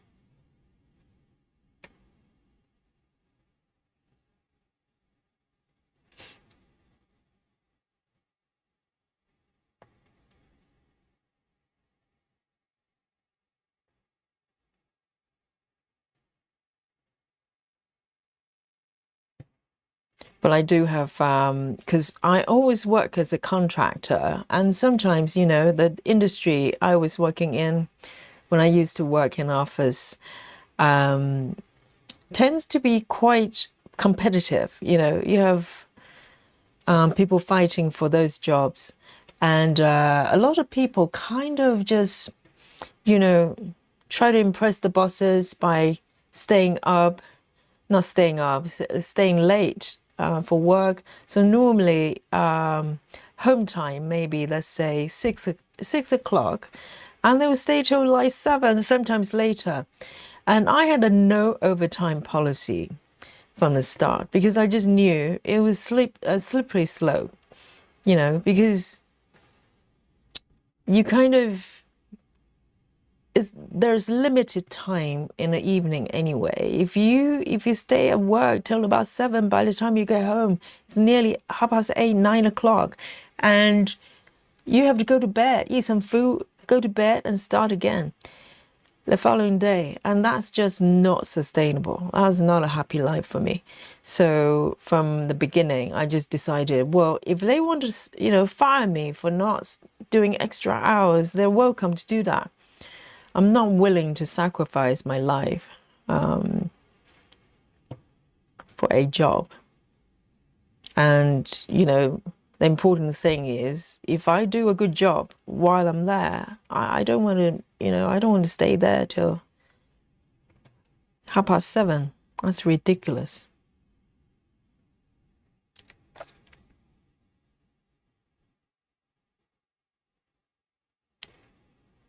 Andrea says it's hard as the company made 1.6 million.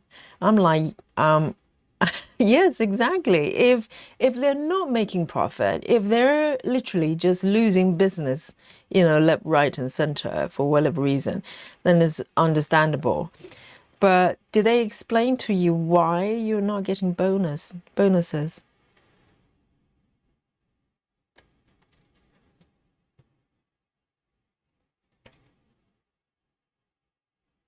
If a company's making profit, they need to reward the employees. And 25% is a lot.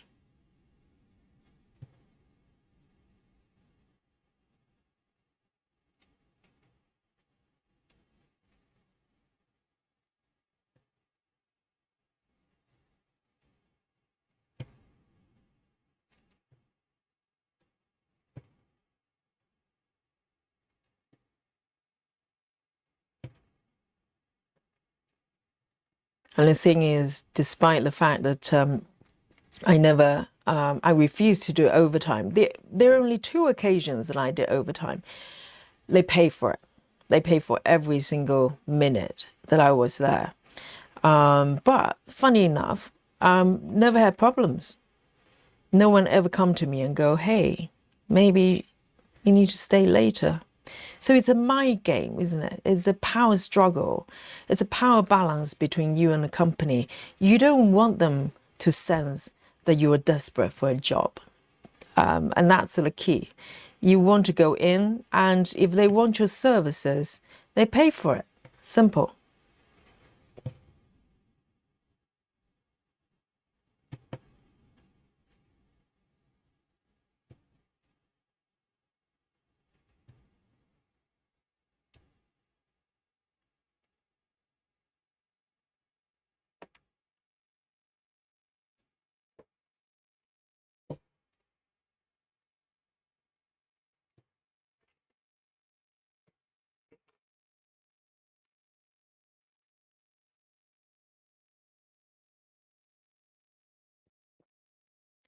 Andrea says, they say we didn't get it because of production performance from the plants all over the country. What does that even mean? If they're making profit,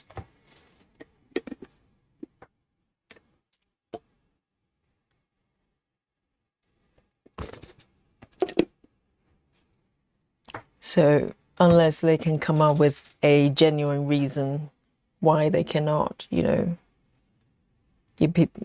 pay people bonuses. And, the problem is the morale is going to be terrible.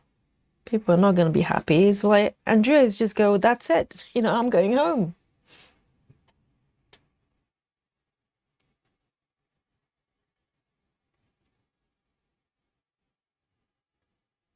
All right, I'm going to do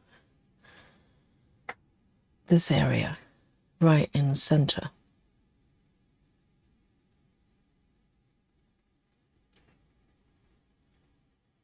796. 796.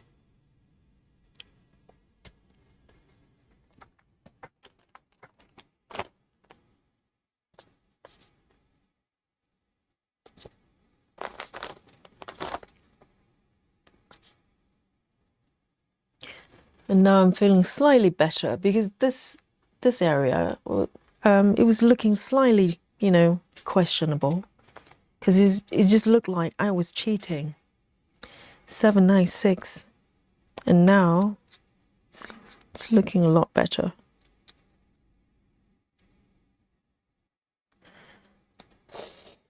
796.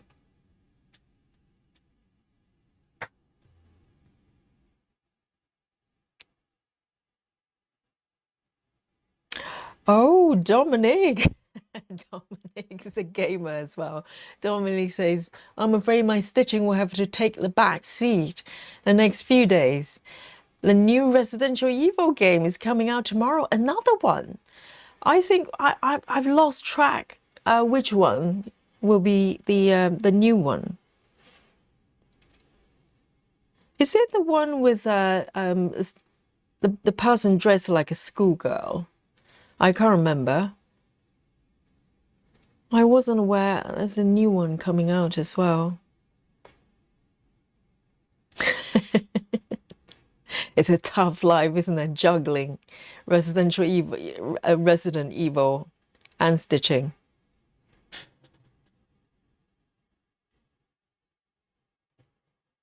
If you're not a gamer, it's a horror game, okay? It's quite a well-known, I think it's a Konami game, the Japanese game company. And I don't know. They've got so many sequels. Oh, you know what? The only one, well, maybe I've only played two, the more recent ones. Guys, have you played, any one of you have played Resident Evil 7? Oh my God. So 7, I think, is the only first person perspective Resident Evil. My God, it was horrifying. I did not finish it. I think I went maybe about 30–40%. I had to give up because I was having a heart attack. I couldn't do it. It was too much. And if you had played that game and finished it, you're a different kind of human being.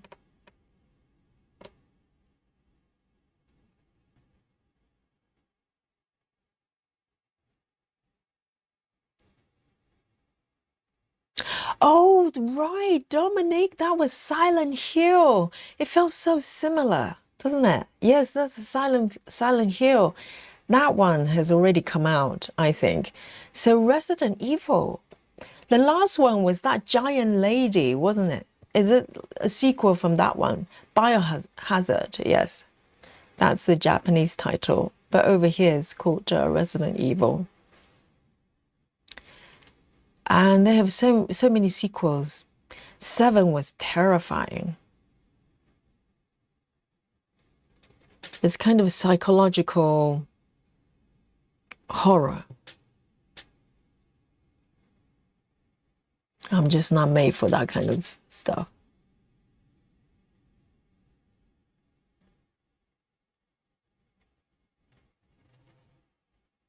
So Andrea, sounds like that it's just an excuse, isn't it? And the thing is, employees know if they just made up something, you know, and not to honor their promise for the bonuses, then the employees know they're not stupid.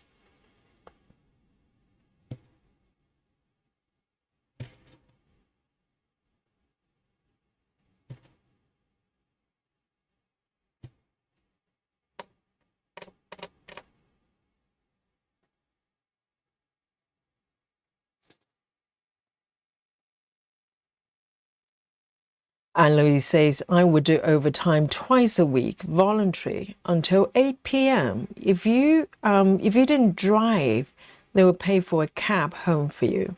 But the thing is, though, if they, yes, they can request people to do overtime, but they have to pay for it, you know. And for people who are willing to do overtime, they can do it. Because a lot of places, if you do overtime, they pay you double the amount, and you know, so it's not free work.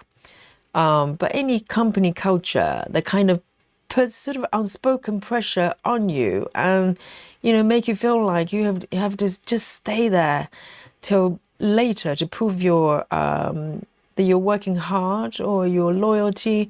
That's not the kind of company you want to stay with. That is terrible. They're taking advantage of you. But if they pay for it, they have an overtime system. And for people who can do it, because some people might have family, they might have young kids, they have to, you know, or they have to look after somebody. They can't do overtime. So you can have a system for people who are willing to do it, And that's fine.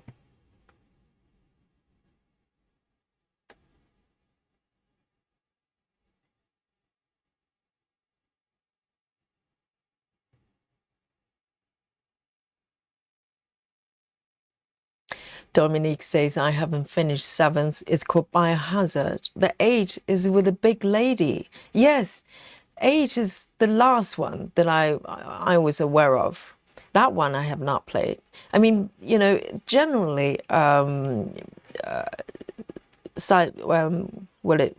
Resident Evil is not the type of games that I'm able to play because it's just too scary.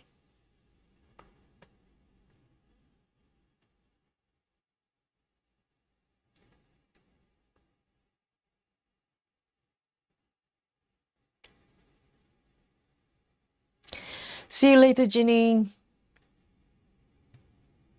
Yes, see you Saturday. And Saturday we're going to start a little bit early because I'm not able to do double streaming on Saturday. So I'll see you a little bit earlier for Amy Sao. And be good and behave until then.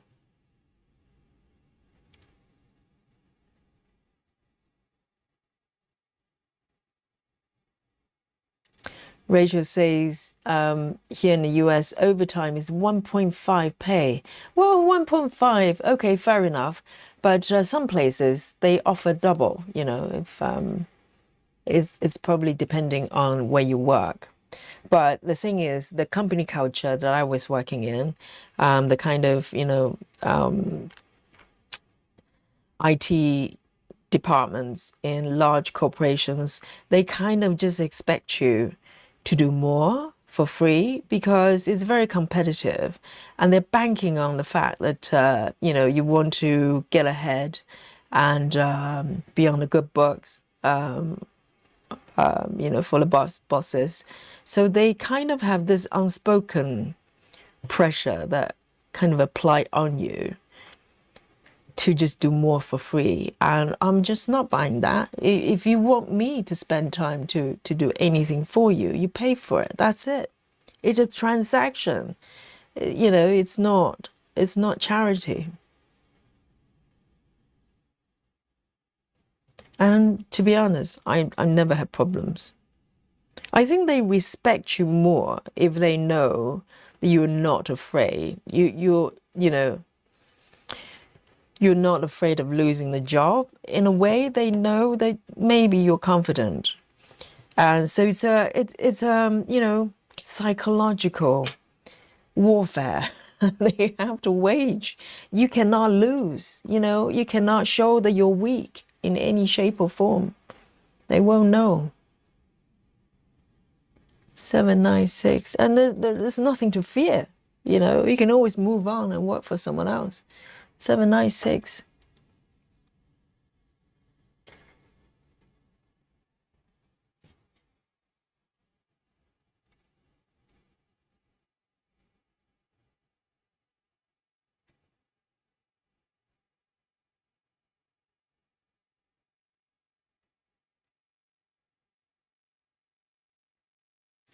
Betty says here, if you're hourly wage earner, you have to work 40 hours before it's overtime. Then it's only time and a half. I'm trying to think over here. I think it's technically maybe 36. I think we're talking about 5 days a week.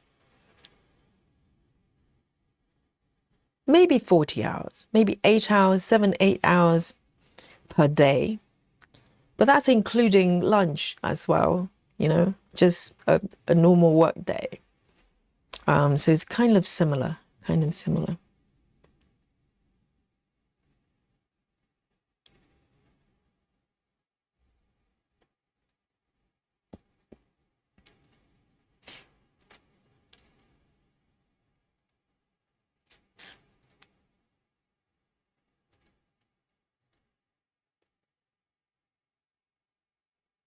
Cassie says, is there a theme for Saturday morning? Do you mean the Saturday Sao?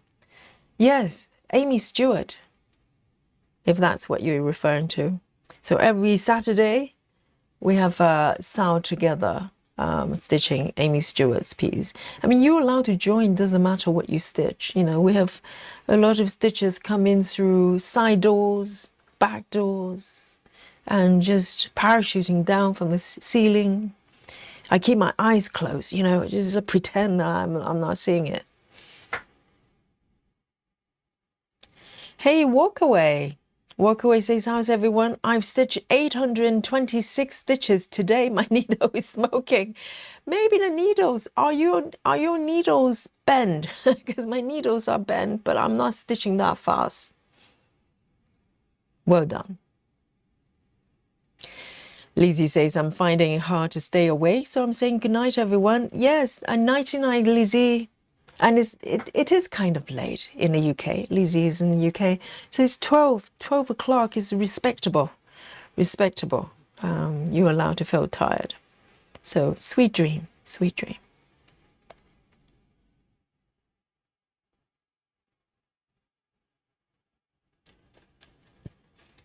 Right. Now it's 14 past 12. I think I'm going to do one more color, one more color. So today, you know, it turned out I'm doing a lot of sky stitching, nice sky stitching. It's really nice. I just love these colors. So beautiful. So I might come up here and do a little bit up here. Got part threads already.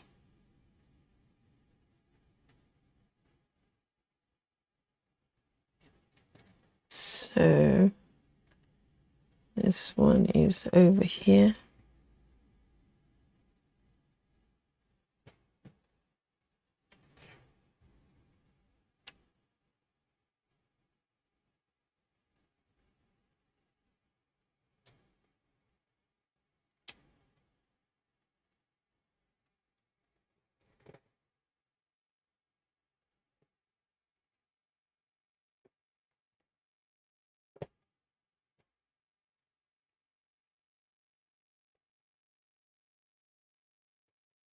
Oh, Kathy is referring to the members session. So Kathy, this Saturday we're going to have one just one stream.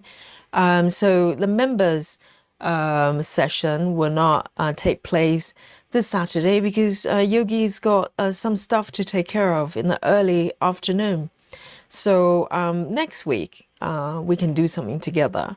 Okay. But this week members stream is going to take a break. So guys, if you don't know already, if you're not a member already, you're welcome to join us every Saturday. Most Saturdays we're going to be doing double streaming, and one stream will be for members only, and we do interesting things together. We do side quests, we do different types of projects that's different from day-to-day sort of full coverage. So you're welcome to join us with a membership. But this coming Saturday, there is no members streaming, and but I'm aiming to start the Amy Sal a little bit earlier, so we can spend a little bit more time together. So that's for this Saturday. And also let me know what you'd be interested in doing the next week, you know, the next Saturday. Because every week we do something a little bit different.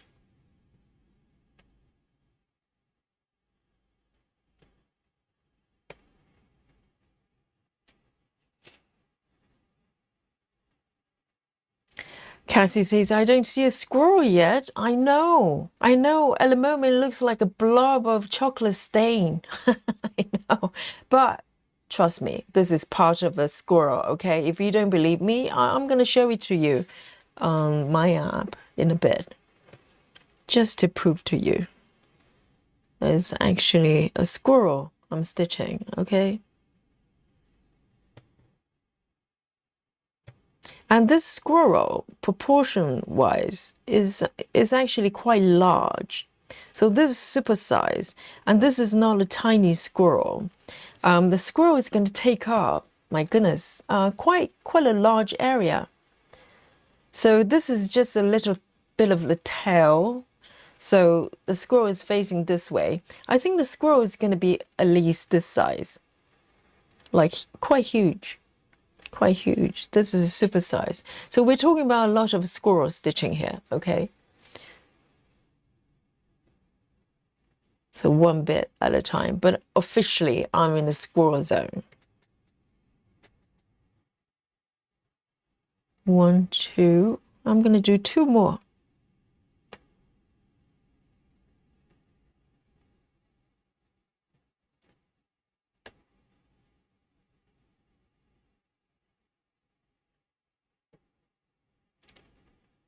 Kathy says, I have a goldfish situation. What kind of goldfish situation? Does that mean you're a web it's looking like a goldfish. That has happened to me before, you know.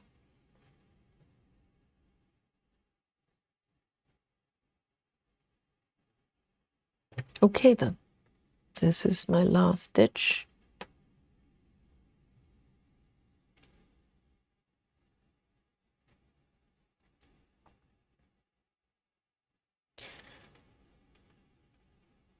Suzanne says, I finished the diagonal and have done 4 stitches today. That's a lot.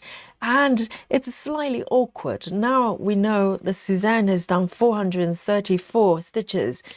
When I reveal the number I'm stitching, it's going to look, you know, maybe not as spectacular. Who knows?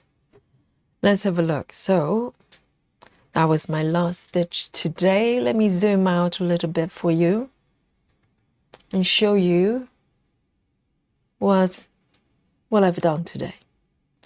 So today the plan was to follow the squirrel, okay? But somewhere along the line, I decided to do a little bit of nice sky stitching, and it's so pleasurable because I love these colors, and also to fill up the background a little bit more, so I don't look like I'm just cheating and trying to move forward.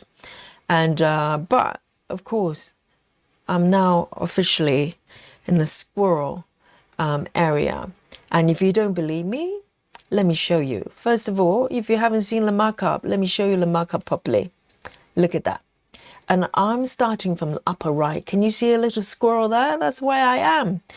And it's a beautiful piece, okay? It's Sleep Time by Ciro Marchetti. If you love it, go for it. It's got regular version, so I'm stitching supersized version, max color. Of course, there's regular size, and also a quick stitch, a mini as well. So Busy Mom is stitching the quick stitch version. It's really, really cute as well. So let me show you my app here, okay? Just to prove to you that I'm actually stitching a squirrel today.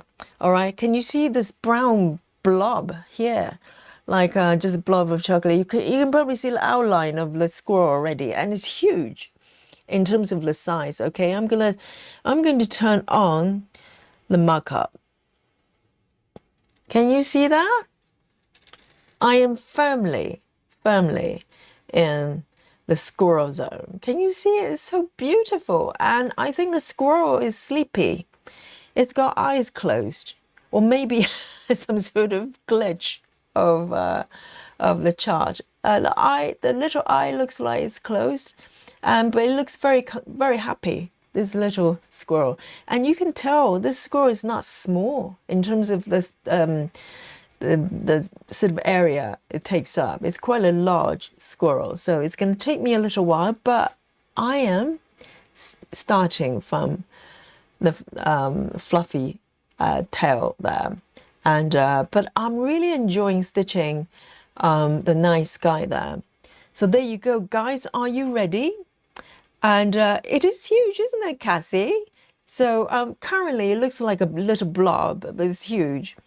So yes, we're in the squirrel zone. Walk away, definitely. So I am going to reveal the number of stitches. This is a highlight. I know this is, you know, highlight of the stitching session. I'm going to reveal the number of stitches I have done today. And all of you have showed off, you know, your number of stitches. So now it's my turn, okay? So I'm going to count down to 3, 2. Are you ready? 1. There!